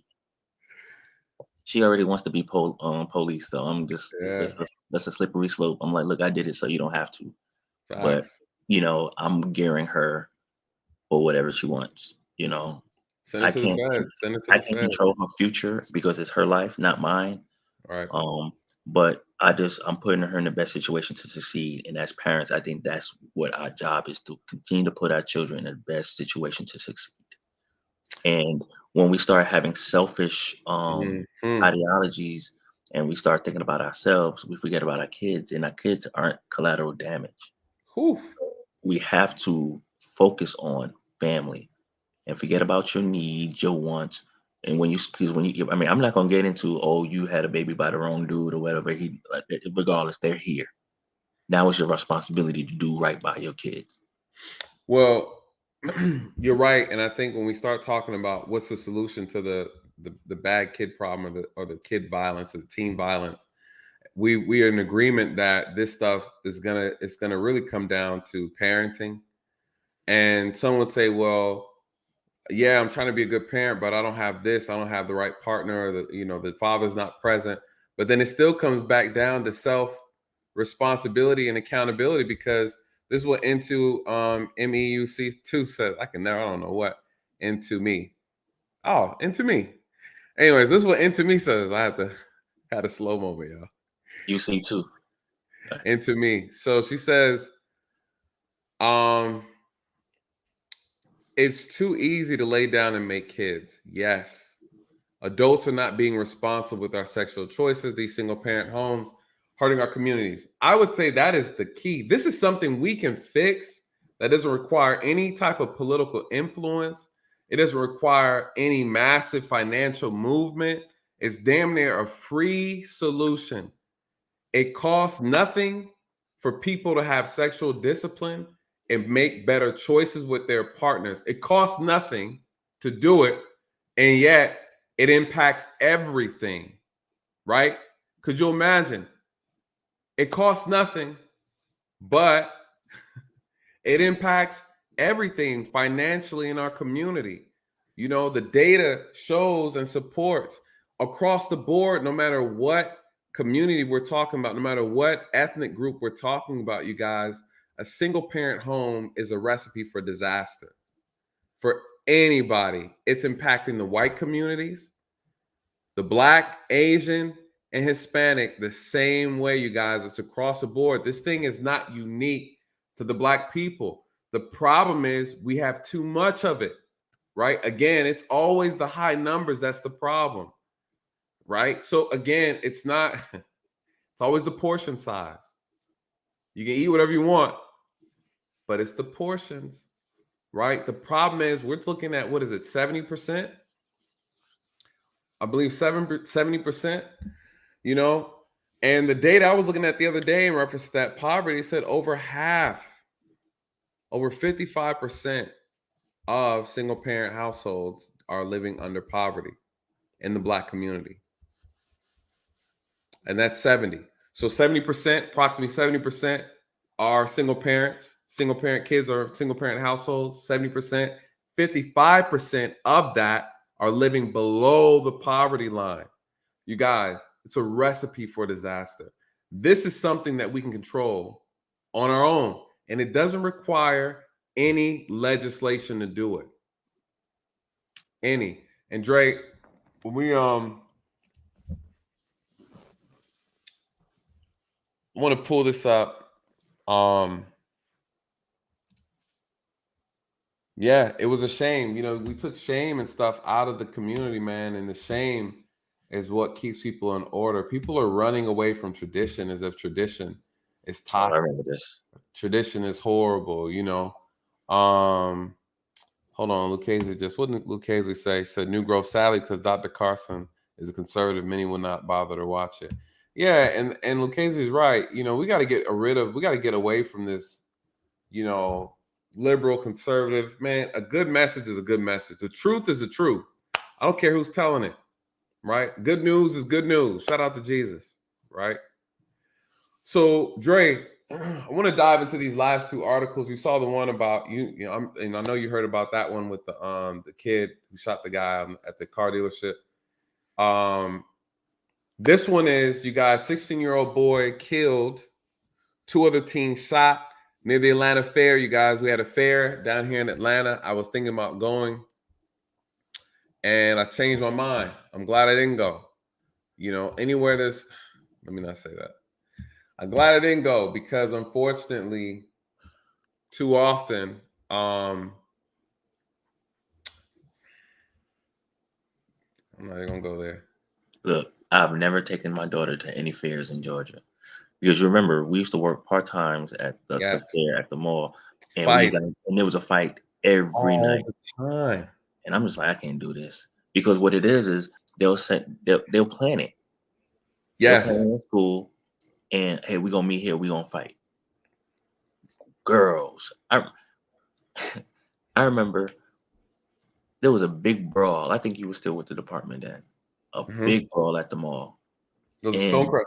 Yeah, Stonecrest. Yeah, I remember. Yeah. And I was like, what is going on?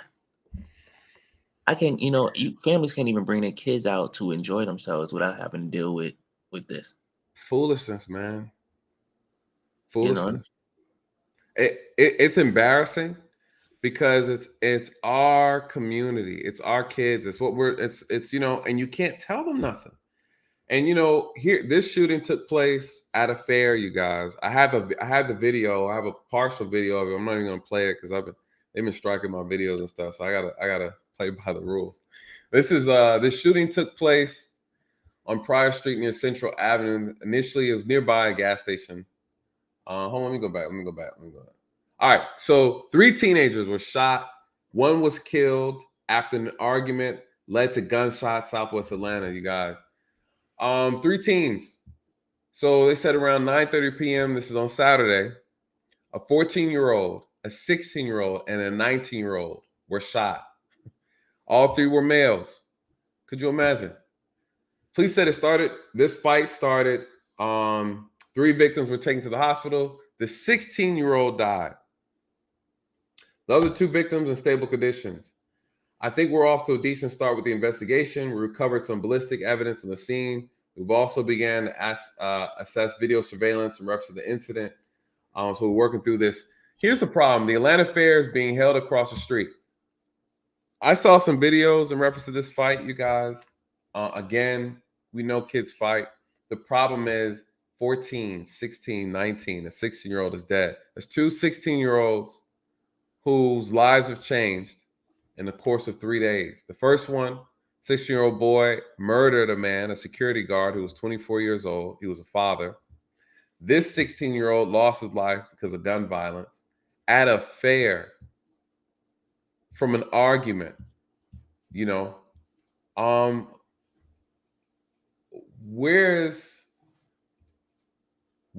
do we do? What do we do? Where's the violence coming from? Why does it exist? Why do so many of these young kids have guns? And how big of a threat are these juveniles? I want to show you something, Dre, before I dive into the data real quick. Last one, you guys. 14-year-old arrested after young father shot to death in front of his toddler at the Cab gas station. This is the one Dre. This one was March 5th. This article came out March 5th. Police have arrested a 14-year-old boy in the shooting death of an innocent bystander, you guys, who was killed outside a gas station. Here you go. One of my old stumping grounds, Covington Highway and Wellborn Road. I know that. Shell gas station. Police say the victim's 28 years old, John Battle. Police said he was leaving the gas station when a group of people were in an argument. A group of people, the kid's 14. 14 years old at the gas station, should be getting his chips and candy and going about his business. He gets into an argument. He's a 14-year-old kid, and he has a gun. He has a gun. Dozens of shots rang out, people shooting from both inside the gas station and in the parking lot, witness told the police. Battle, who was in the car with his girlfriend and his 16-month-old daughter. You guys, this pisses me off. This is our community, you guys. This is the area that I work, specifically the East Side. This is my stumping grounds.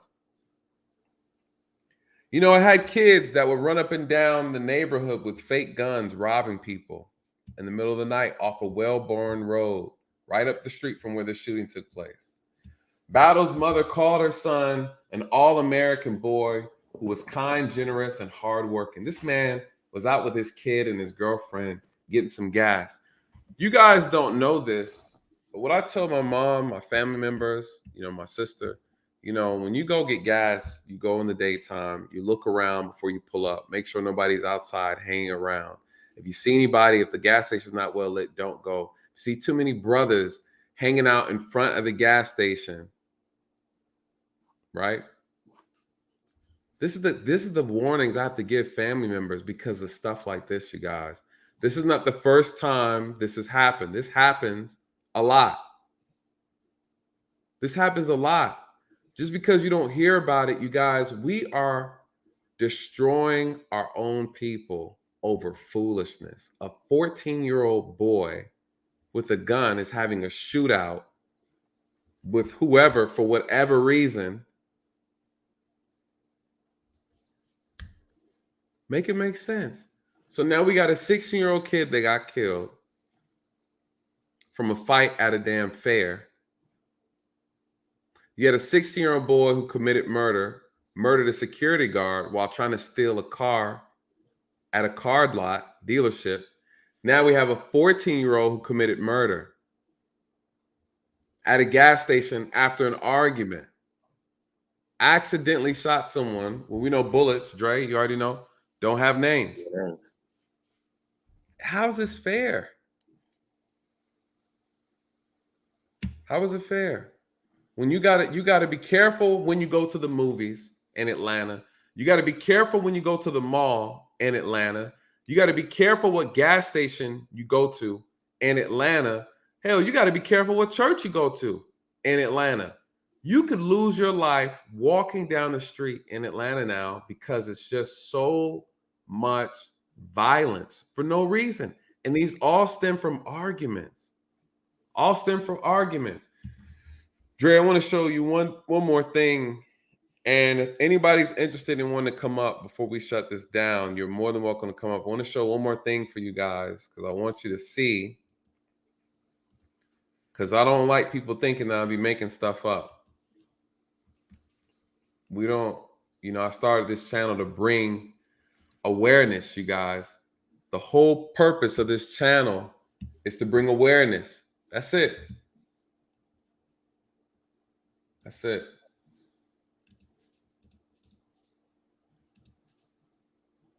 All right, let me zoom out. All right, you guys. For those who aren't familiar, we're talking about the violence with the youth, talking about the dangers that they also contribute and participate in. You guys, these young kids are out here committing violent crimes.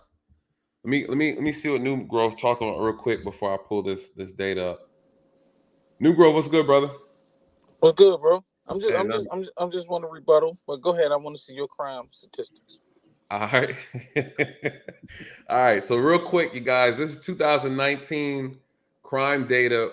I pulled this up because I want to show you something about the numbers. I want to show you that it's a problem. Hold on, I gotta scroll on this side. This is from 2019. This is the most recent data that we have.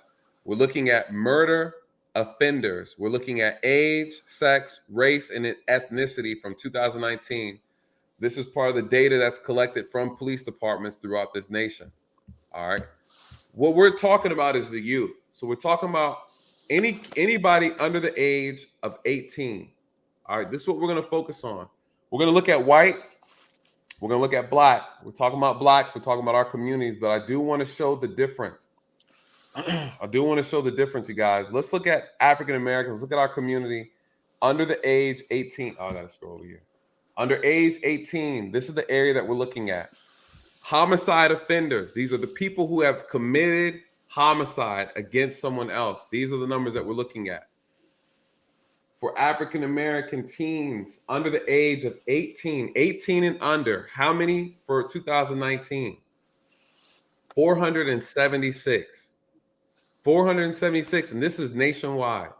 So 476 male, female, just African Americans committed or arrested for the offense of homicide. And we look right next door, we have white. How many white in 2019 under the age of 19, under age of 18 is 309. You guys, we got them beat by almost 200. What's the problem with this? A lot of people always like to talk about the disproportionate. People love that word. Oh, disproportionately. right? I think it's a beautiful word. But if you don't quite understand it, it doesn't really mean much. You guys, the reality is, of course, the white community is 60%. And currently, as of today, blacks are 12.4%, right? 12.4%. We were 13%. I don't know how we dropped. We didn't drop. That a lot of us didn't do the census, but go ahead. Okay, I'll give you that. So okay, let's say we 13% still. We not our numbers ain't growing. But maybe we're not doing the census, so I'll give us 13.5.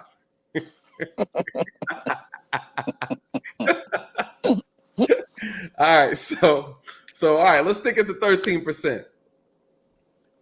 476 and 309. The numbers are very close.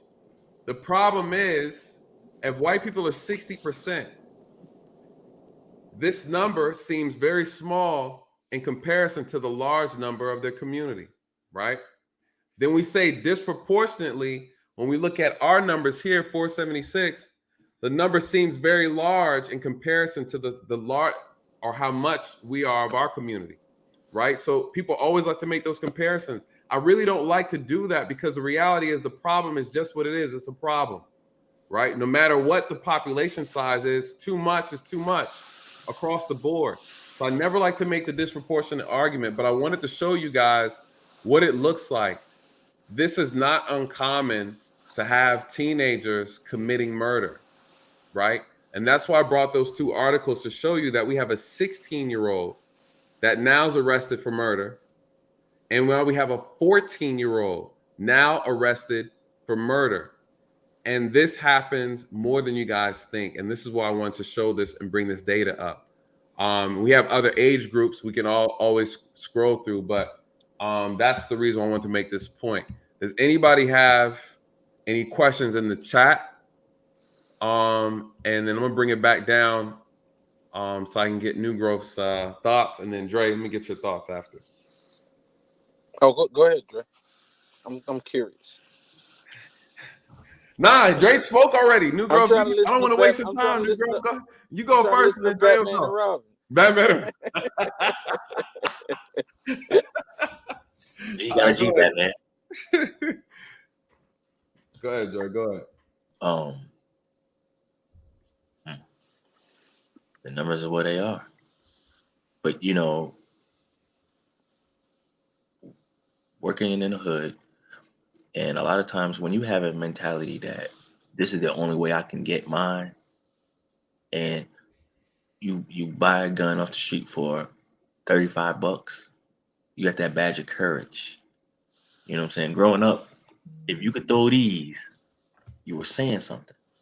Right. You know, and what's crazy is, it's like when you and I were issued our firearms, we had learned the nomenclature of the firearm, how it works, each mechanism, you know, front sight trigger pull, use your sights, you know, smooth trigger. These are all the things that we were taught, right? When a kid picks up a gun, all he knows is that pull the trigger, go back.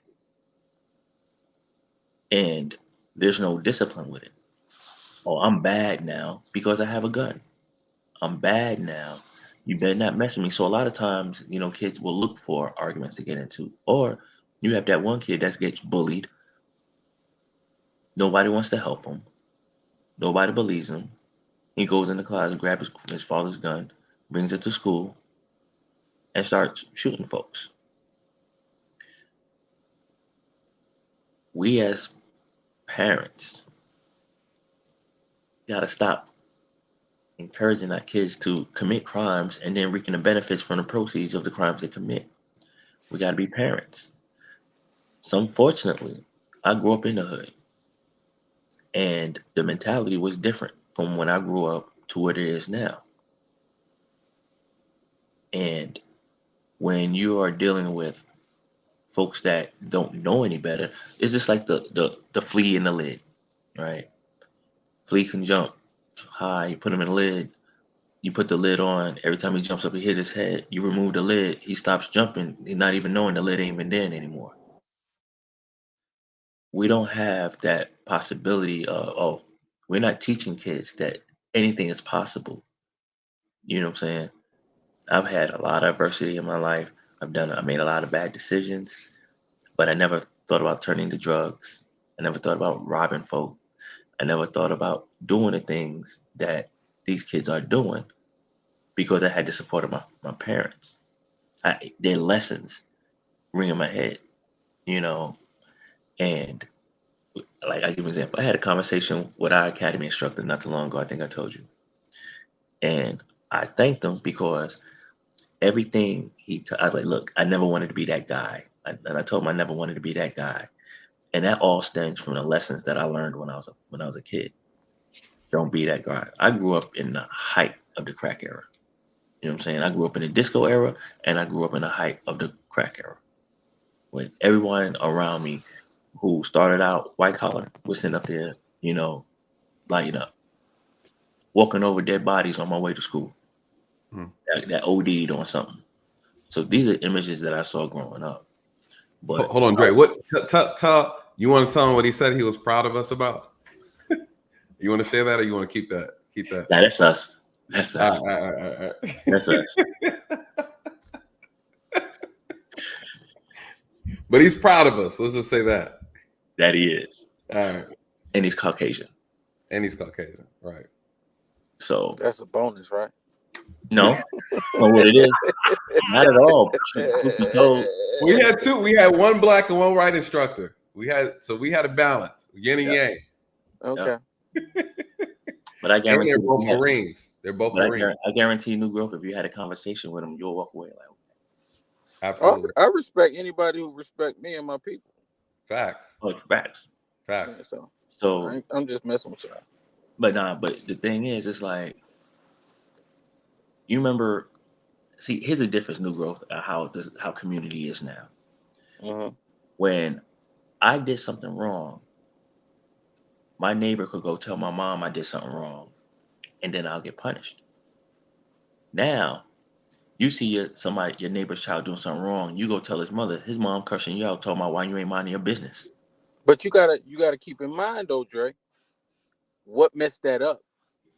We all know it was the crack epidemic. No? Because what point are you talking about? Because you said you were 49? I'll be 49 this year. Okay, so you're about 5 or 6 years older than me. So you understand you had to have a point where when that happened, then there was a point where it didn't happen. A lot of people don't know. Were you here, Nathan, when the crack epidemic was at its height? No, I missed all that. So I know your Jamaican brothers was here causing a lot of the trouble. Your shotters and your shooters and the shotters was here, man. They were here. Yeah, they were here and they were here.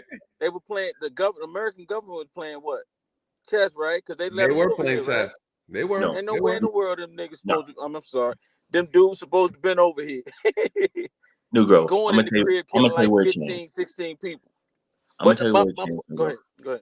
Where it changed is those kids who was getting in trouble are now parents. You talking about from the crack era? Yeah. Our generation? Yeah, they're parents. They didn't like being told on. You know what I'm saying? And the thing is, I said it earlier on one of Nate's earlier streams. We have this, it ain't my problem till it becomes my problem mentality. So, my kid, my kid's a good kid. You know what I'm saying? Oh, your house got burglarized? I saw who did it, but I'm not gonna say nothing till your house get burglarized. Now you want the army to come, you want everybody to come catch the people that stole your stuff. See, but you gotta understand it's a fear level too. Like I said, in the 80s, the late 80s and 90s, that's when the murder rate was at its highest. I mean, I know it's bad now, but trust me, Nathan, you don't know nothing. I'm from Washington, D.C. It was the murder capital of the United States. It was off the chain. So what part of D.C., Southwest or Northeast? Anacostia Park, Southeast. Stayed in Maryland too. So it was off the chain, man. It was a whole nother world. So that killed the bond. I still remember when I was like 5, I was like the bat boy on our whole family had a baseball team. Grandma there, I was and then just the next summer, I was like, what the fuck happened? It was like deserted. Nobody trusts each other. Where did it come from though? Where did all that, how did that form? Like, how did the violence just kind of kickstart like that though? I told you where it came from. Because folks were stealing. Like, here's the thing: you couldn't trust them anymore because, like, yo, remember? I don't know if you remember this, but I said, yo, burglary. See, I'm a New Yorker. Burglary was some crackhead shit growing up. Mm-hmm. You know what I'm saying? You wasn't consciously breaking into folks' homes because even during the height of the crack era, if you broke into somebody's home, yo, they was snatching a crackhead up and bringing them back to the crib and be like, yo, this the dude that did it. You know what I'm saying? Like, the stick-up game, quote unquote, had more merit because it was a face-to-face thing. But the thing about it is, the crack era allowed, you're talking about 16-year-old, crack era allowed 16-year-olds, 15-year-olds in that era to have $100,000 to be the runner of their clique. So this is what the history of our community has done. So everybody at that point was scared of the young people. And it hasn't changed until this day. You know what I'm saying? And then I know you was talking about the parents, like, a lot of the mothers. See, a lot of the mothers grew up on the Cosby Show, the Different Worlds, right? About success, right? Which was not a bad thing, but that trumped everything. So they wanted a better life for their kids than they had. So they figured that being a good parent was giving them the things that we didn't have. So when the kid has 20 pair of shoes, they automatically think, because she said, hey, all I wanted was some shoes. I went to school, and if I had all of the things that I didn't have, now she gives it to her son, unbeknownst, that is spoiling the hell out of them, and it's making them worse. Because my grandmother did the same thing with my mother. She grew up on a plantation. She couldn't go to school. She had to drop out of the 3rd grade. They couldn't go to school when the crop was in. So my grandmother went away and went to DC at 17 because the work was so backbreaking, and she got beat a lot because they were sharecropping. She promised she would never beat her kids. My family, my aunts and uncles, and sometimes my mom got into the drug addiction game. So this is how the history repeats itself. So I understand, but a lot of this stuff with the young kids, if you look worldwide, I know we don't want to just, but we don't compare it to other things. You look to Africa, right? With the kids soldiers, right? Right. A lot of places you go to Guatemala and you see the poverty rate and you see the high murder rate. You go to Haiti, Haiti's murder rate is 4 times as much as the United States because the high poverty rate creates desperation. I know we're not in all cases with what we're talking about. But it's a factor. It's a factor. It's definitely a factor. Well, because if you look around the globe, it connects. So when we had these, I see why they kind of say you have conservative talking points because they kind of only coming from one skewed view of it. So if you only say, well, our kids ain't doing it. Yes, if you just looking at that, but if you widen the screen some, you say, oh, this is the result of this and that and this and that. But I will say this though, New Grove, you're right. I don't disagree with that. I think the problem is that people try to widen it so much that you lose focus on then solving the problem. I think that's the issue sometimes, is that we want to, because I think everybody is always in agreement on how we got here. And what I've noticed, I had a debate with a gentleman on his stream not too long ago, and he said the same exact thing you said to me. And I had to tell him, I said, but we already know how we got here. So why is me talking about this right here? Because I remember someone had said it before, like, Nate, you always like to start right here. And I think it was you or somebody else had pointed that out. It was like, you always want to start right here and you don't want to talk about how we got here or the other pieces behind it. And my mindset, because I'm a problem solver, I've already calculated that piece already. And there's no need to repeat it. And because we are all in agreement that we got here because of X, Y, Z, and not forgetting that or not including that, but the reality is we can't change X, Y, Z. We have to understand it. We have to analyze it. But once it's been analyzed, we have to then talk about the other pieces moving forward. And I think because I'm always so quick to go forward that people think that I'm not willing to talk about what happened behind us. And that's not accurate. you know, and I think sometimes it could be I'm misinterpreted, or they misconstrue what I'm trying to do, because I don't start off with a wide lens. I always start with a narrow focused lens, and it comes off as it's misconstrued, right? It's misinterpreted. Right. That makes But sense. it's kind of like a car though, right? Like you got a car that doesn't work. If we don't understand that it's the starter or the engine or the transmission, you start saying, hey man, why is this car still sitting here? We need to get to such and such and such. And we're like, hold on, bro. We don't even know what's wrong with the car. You're not even telling us what exactly is wrong with the car. Is it the engine? Is it you just saying get it to work and let's go? And it's like, okay, that makes sense. Sometimes that's like it's emotion. That's emotional to me. Understood. That it gets you excited, and it's like I don't think anybody's disagreeing with you. It's like, yeah, let's do it. You're right. But it's just like, shit, what are we doing? What's wrong with the car? No, I understand. But you know what? I'm gonna tell you like this. I said this, I think, on the second one about are we oppressed? If we take our time and look at the landmarks as we continue to go down this road and see that we've been here before, we don't need to keep recycling the same conversation of how we got here. We've been here before. So all you did was do a U-turn. Each time we make forward, we're making a U-turn. Every time we're going forward, we're making a U-turn. We always got to go back to how we got here. At what point are we going to continue to move forward? We know how we got here. That means we haven't fixed what's got us going in circles. Or we still come back to a loop and don't want to move forward, and we want to embrace. Why would we want to move further though? See, I wish everybody had your mind state. Right. But unfortunately, you have those that are comfortable with what is known. You know, the devil that you know is better than the devil that you don't know. And some folks are just comfortable in their ignorance. You know, and it's because it's comfortable there. I know what it is. So I'm going to take a couple steps forward, but you know what? It's comfortable back here. But this is what I know. That's true. That is kind of true too, though. And New Growth, I will say that is probably one of the issues that I end up having, especially on the channel. Sometimes because I have a very radical viewpoints, and what I've noticed that if I don't come with a little bit more of a coddling approach before I get radical, people feel like it's an insult, right? Like I'm not. Hey, you didn't acknowledge this. You didn't talk about that. I was like, well, shit, we've already been talking about that before I was born.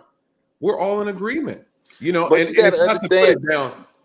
But But as I'm learning though, New Growth, because I'm learning, believe it or not, you teach me a lot. I learn a lot from you. I believe I've grown stronger because of you, right? Appreciate it. And you've been teaching me along with. I can say it live. This man has taught me some things.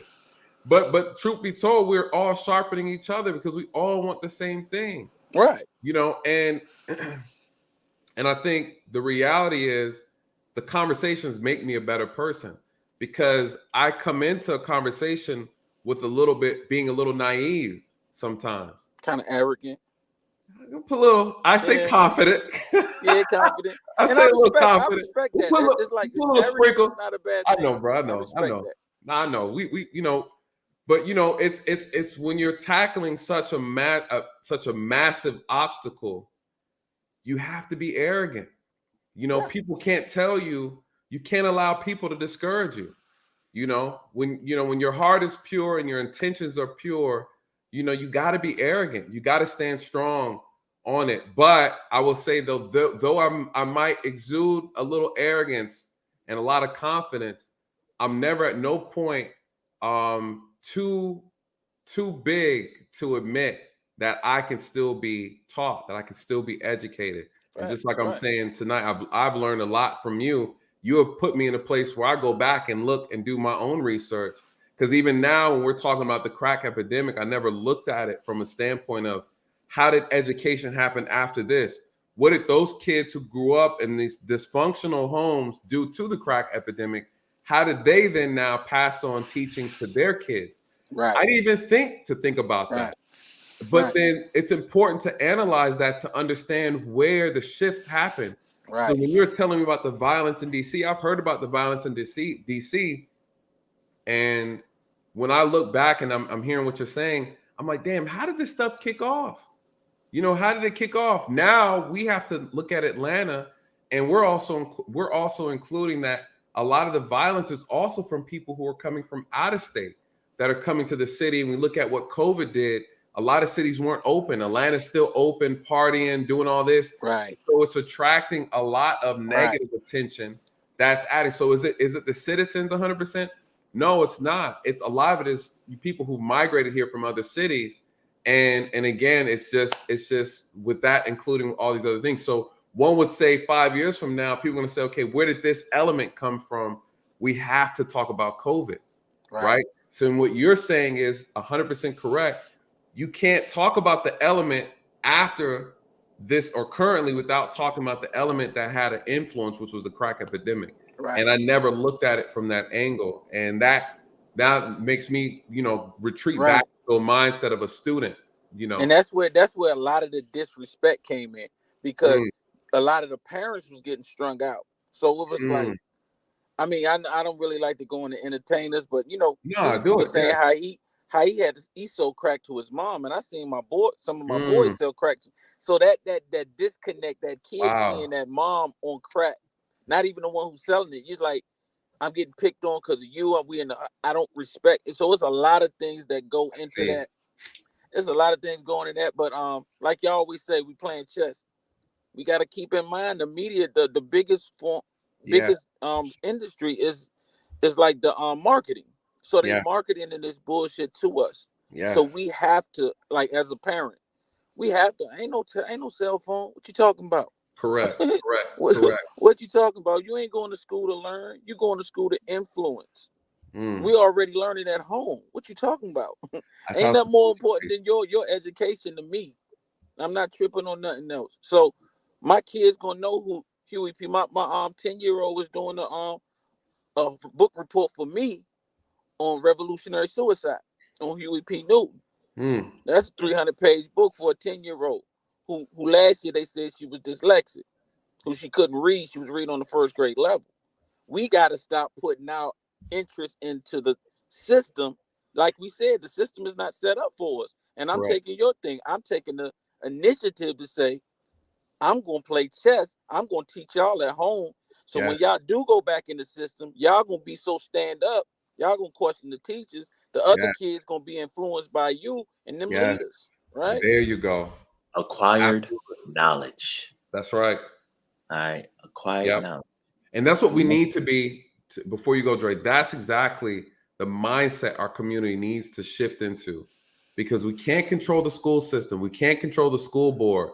They won't even let us put in our own curriculum of specific things. We have no control. We have absolutely no control.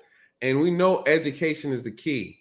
And there has to be, I was telling Uncle Stu, I want to galvanize a group of professionals in every industry to have the conversation in order to start making some type of a strategy on how this thing can work. Meaning we have educators. What does it look like to put together what the curriculum looks like for Black, specifically for us?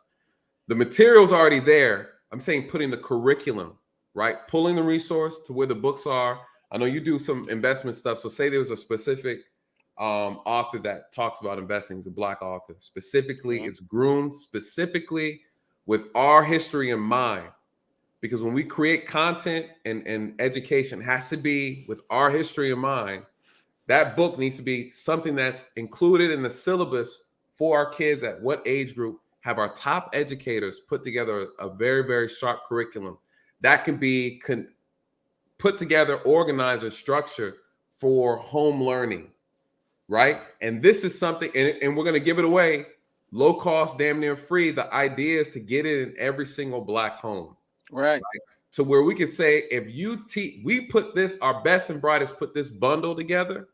And as long as you keep your dusty child at home, and as long as they sit and read this, go through this right here, we already put it together, right? It costs you nothing.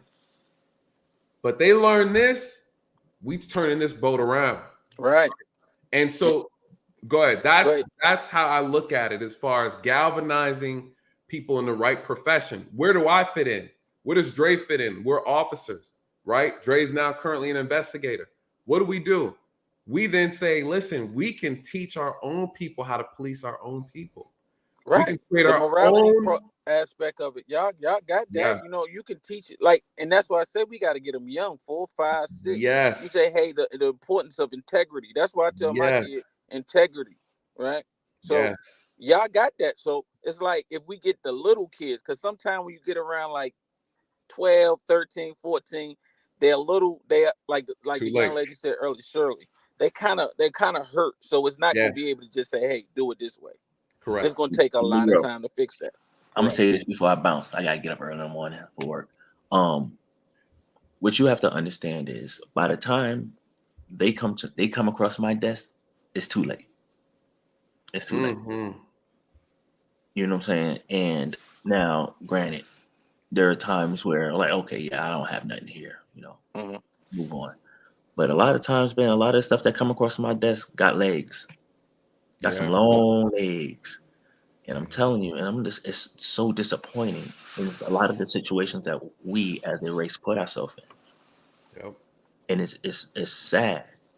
And the thing is like, I didn't really understand what was going on till I got into law enforcement and got to see some of the stuff behind the scenes. And it was hurtful. And I was like, damn, you know, I had it rough, but I ain't live like this. Right. You know what I'm saying? And you know, like, why the south side of every community got to be the hood? Right. And why every MLK Boulevard got to be violence? And why are we embracing? Why are you embracing? You know what I'm saying?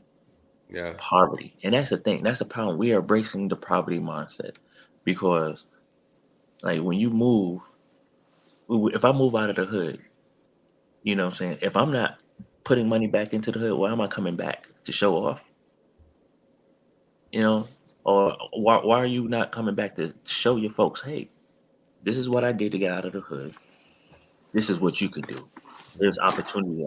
You know, I ain't dogging out Atlanta. Love Atlanta is home. But coming from New York, one of the biggest difference I saw was there was a lot of opportunity to be successful here, but it wasn't being taken advantage of. And I was just questioning, like, yo, what's going on? Why? What's going on? Because I came with a different mind state. And that's what it is. That's what it is. When people come from a different mind state, you come to a new place. You've been thinking, man, if I had this opportunity, blah blah blah, and then you get there, you focus on what you're gonna do. But you got people that come from here, who from the bottom, who never had a focused mindset. This is all they know. If this is all you know, this is all you know. That's why it's our job to come and actually embed a little something that we know. Because a lot of times, I ain't gonna front. New York, up north people come down here. These codes slow ass come. These slow, you know. Like, go back to New York. Arrogance. It's an arrogance. It's an arrogance, and it's counterproductive. As opposed to saying, I'm gonna tell you where the arrogance come in, and I've always explained this. When you come from someplace where you're biased, first of all, you're biased. I don't know what can do that. Hold on. Yes, I'm a homer. I'm a homer. But when you're making $75,000 a year and you're still considered low middle class. I feel you. And you hustle, you make it out. You actually have enough money to actually go somewhere else. And you feel, because I used to think New York was the center of the world. So I started traveling, and I was like, oh, okay, New York, it really ain't shit. It's dirty.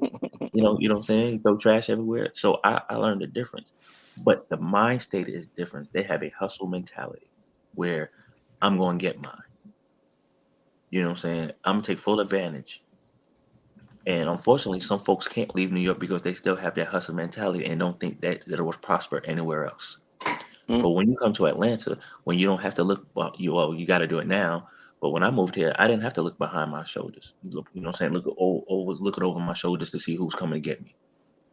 You know, I can thrive.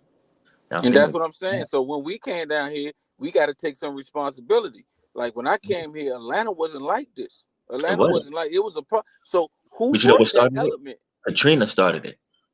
Okay, so we're going to give it to, no, before Katrina too. Before Katrina too, it was New York dude. Ah man, you gotta have the Balenciagas and all this old name Yeah, brand. but they were getting killed out here though. They would come down here. They would come down here flexing, you know, knowing they were punks in New York, come down here flexing like they were Big Willie style, and then they were getting popped. But So look, but even I mean, we just take the rap scene. I ain't going. But you got Outkast, you got Goody Mob. It was a consciousness.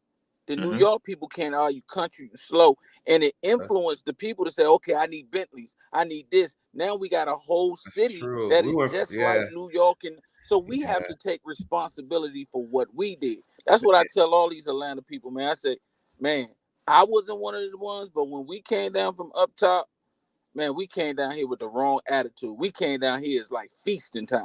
We're gonna come down here and do what we want to do. We're gonna and not respecting the tranquility that they had. Now it's fucked up. Now we like, well, Atlanta's too bad. Atlanta, oh nah.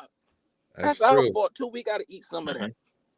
That's well, and that all was funneled through rap music. Let's bring that. Let's bring that full circle. Yes. The power of influence in the music. I said it before on this channel. It's so much power in our music, to the point to where music can be used to educate, right? Let that sink in. Right. That's probably one of the easiest way to get our community back in shape. You know, what if one of these rappers did a challenge and you can't use no violence, no drugs, no disrespecting our women in an album, and whoever gets #1 album out of this album gets $1 million, right? Like, that'd be so beautiful to do. Some like a challenge like that. Can we produce? No cursing. Can you produce an amazing album without cursing, violence, derogatory, or sexual whatever in there, and just pure quality? Can you do it? That's a challenge I would love to see. It be done. Of course it can be done. But they're gonna be labeled a lame.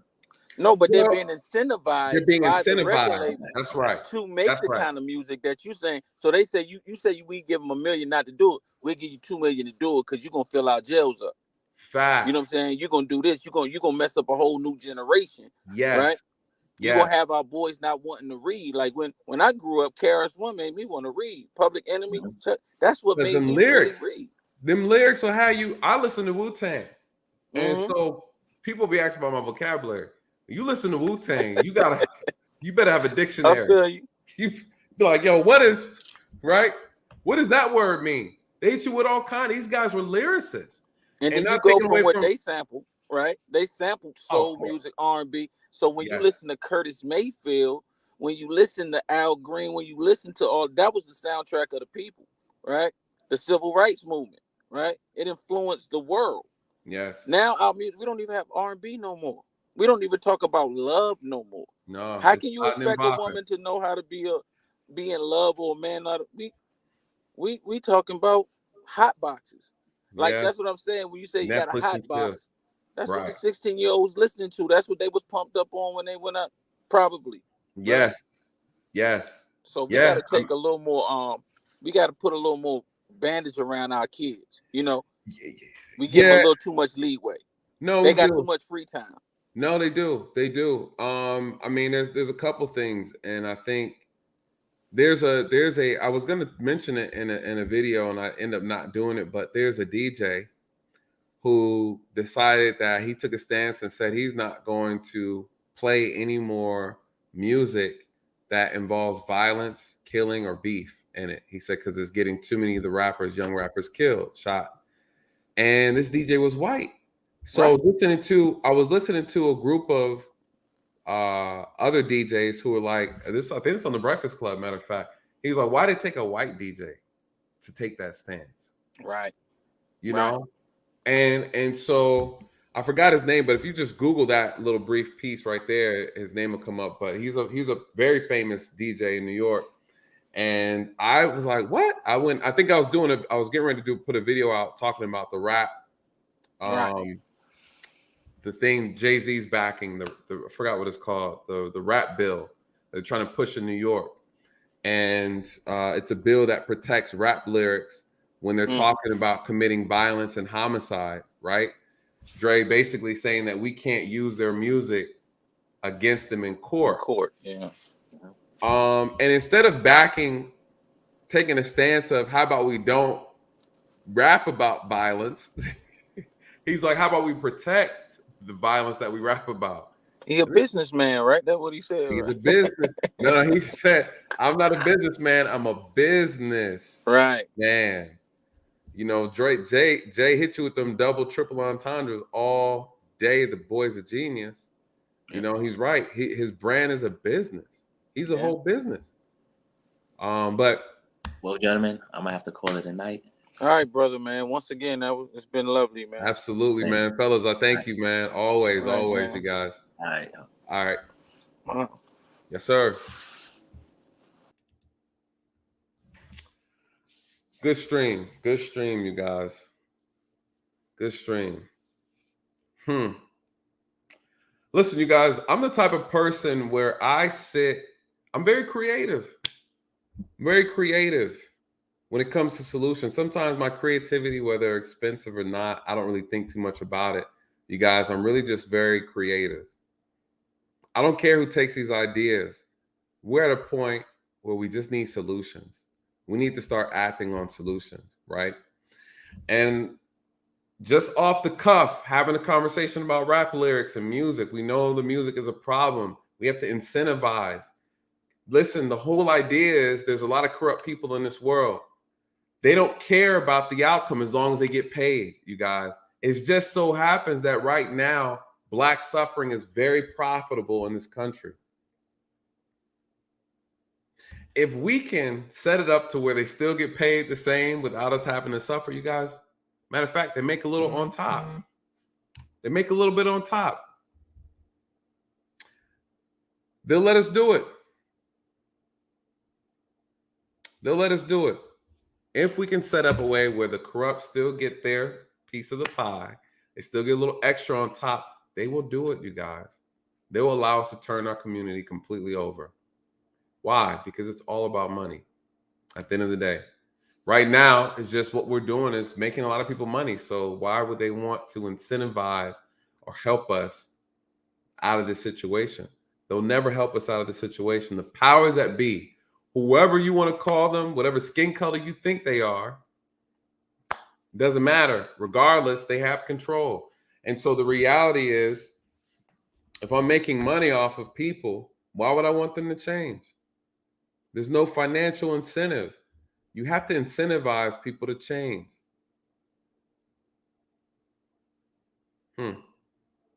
Anyways, you guys, listen, I'm not going to hold you. It's getting late. Thank you for joining me on this stream tonight. Thank you to all of those who donated and supported. You guys, I really, really appreciate it so much. Every little amount, every great amount, small amount, it doesn't matter. All amounts are valuable and it's appreciated. And it means so much to me, guys. It lets me know that you see value in what I'm doing. It's very inspiring. And, you know, when I get on here, I'm always looking to provide something different that others are not giving. Providing a perspective, giving insight from a place that other people may not be able to give, you know? And so it brings me a lot of joy, one, to see you guys stick around. I enjoy the dialogue. I enjoy the conversation. You guys, this is the start of something really great. This is the start of something amazing. You guys, I'm the type of person where I definitely do what I say I'm going to do. I'm going to do the best I can at it.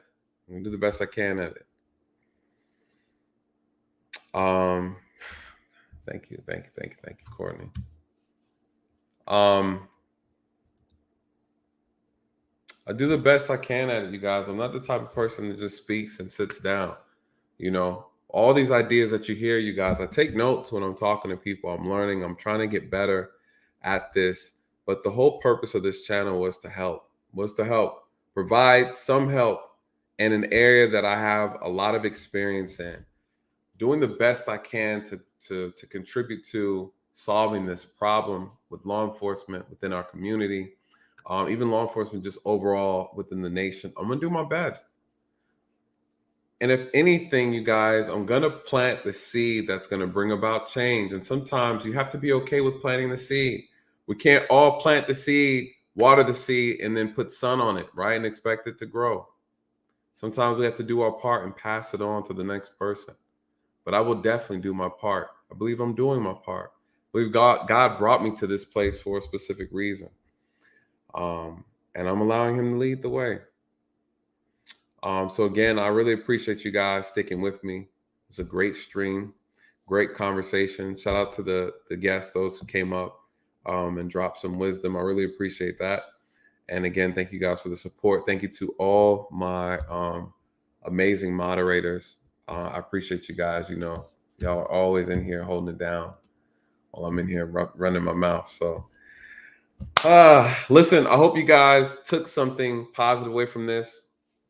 I'll probably chop up some of the good points and re-drop it for those who struggle with the long hour streams. But anyways, thank you guys so much again. And pray you guys have an amazing night, an amazing day tomorrow. For those who are still here, please check out I'm Courtney Michelle. If you guys are not following her, man, shoot, Courtney's my moderator. Courtney, drop your thing in the chat so they can follow you. Because if you guys aren't already following her, please follow her. And she is doing an amazing interview tomorrow. I'm looking forward to it. She'll be interviewing the amazing Kwame Brown. He is a vital voice, I believe, in the Black community now, and he's speaking to a lot of these same issues that I talk about as well on my channel. So I believe it's going to be a great interview. So you guys, please tune into that. I'll be in the comment section with my popcorn. So anyways, you guys, thank you again for tonight. Please, when you get a chance, if you see value in this channel, you guys, please share this channel, share this video, share the information. That's the only way we're going to spread this conversation, and we're going to grow and have the conversation we need to have. All right. So with that, you guys, good night. God bless. And I'll see you next week. Yeah, I'll be dropping some videos. All right, y'all. Good night.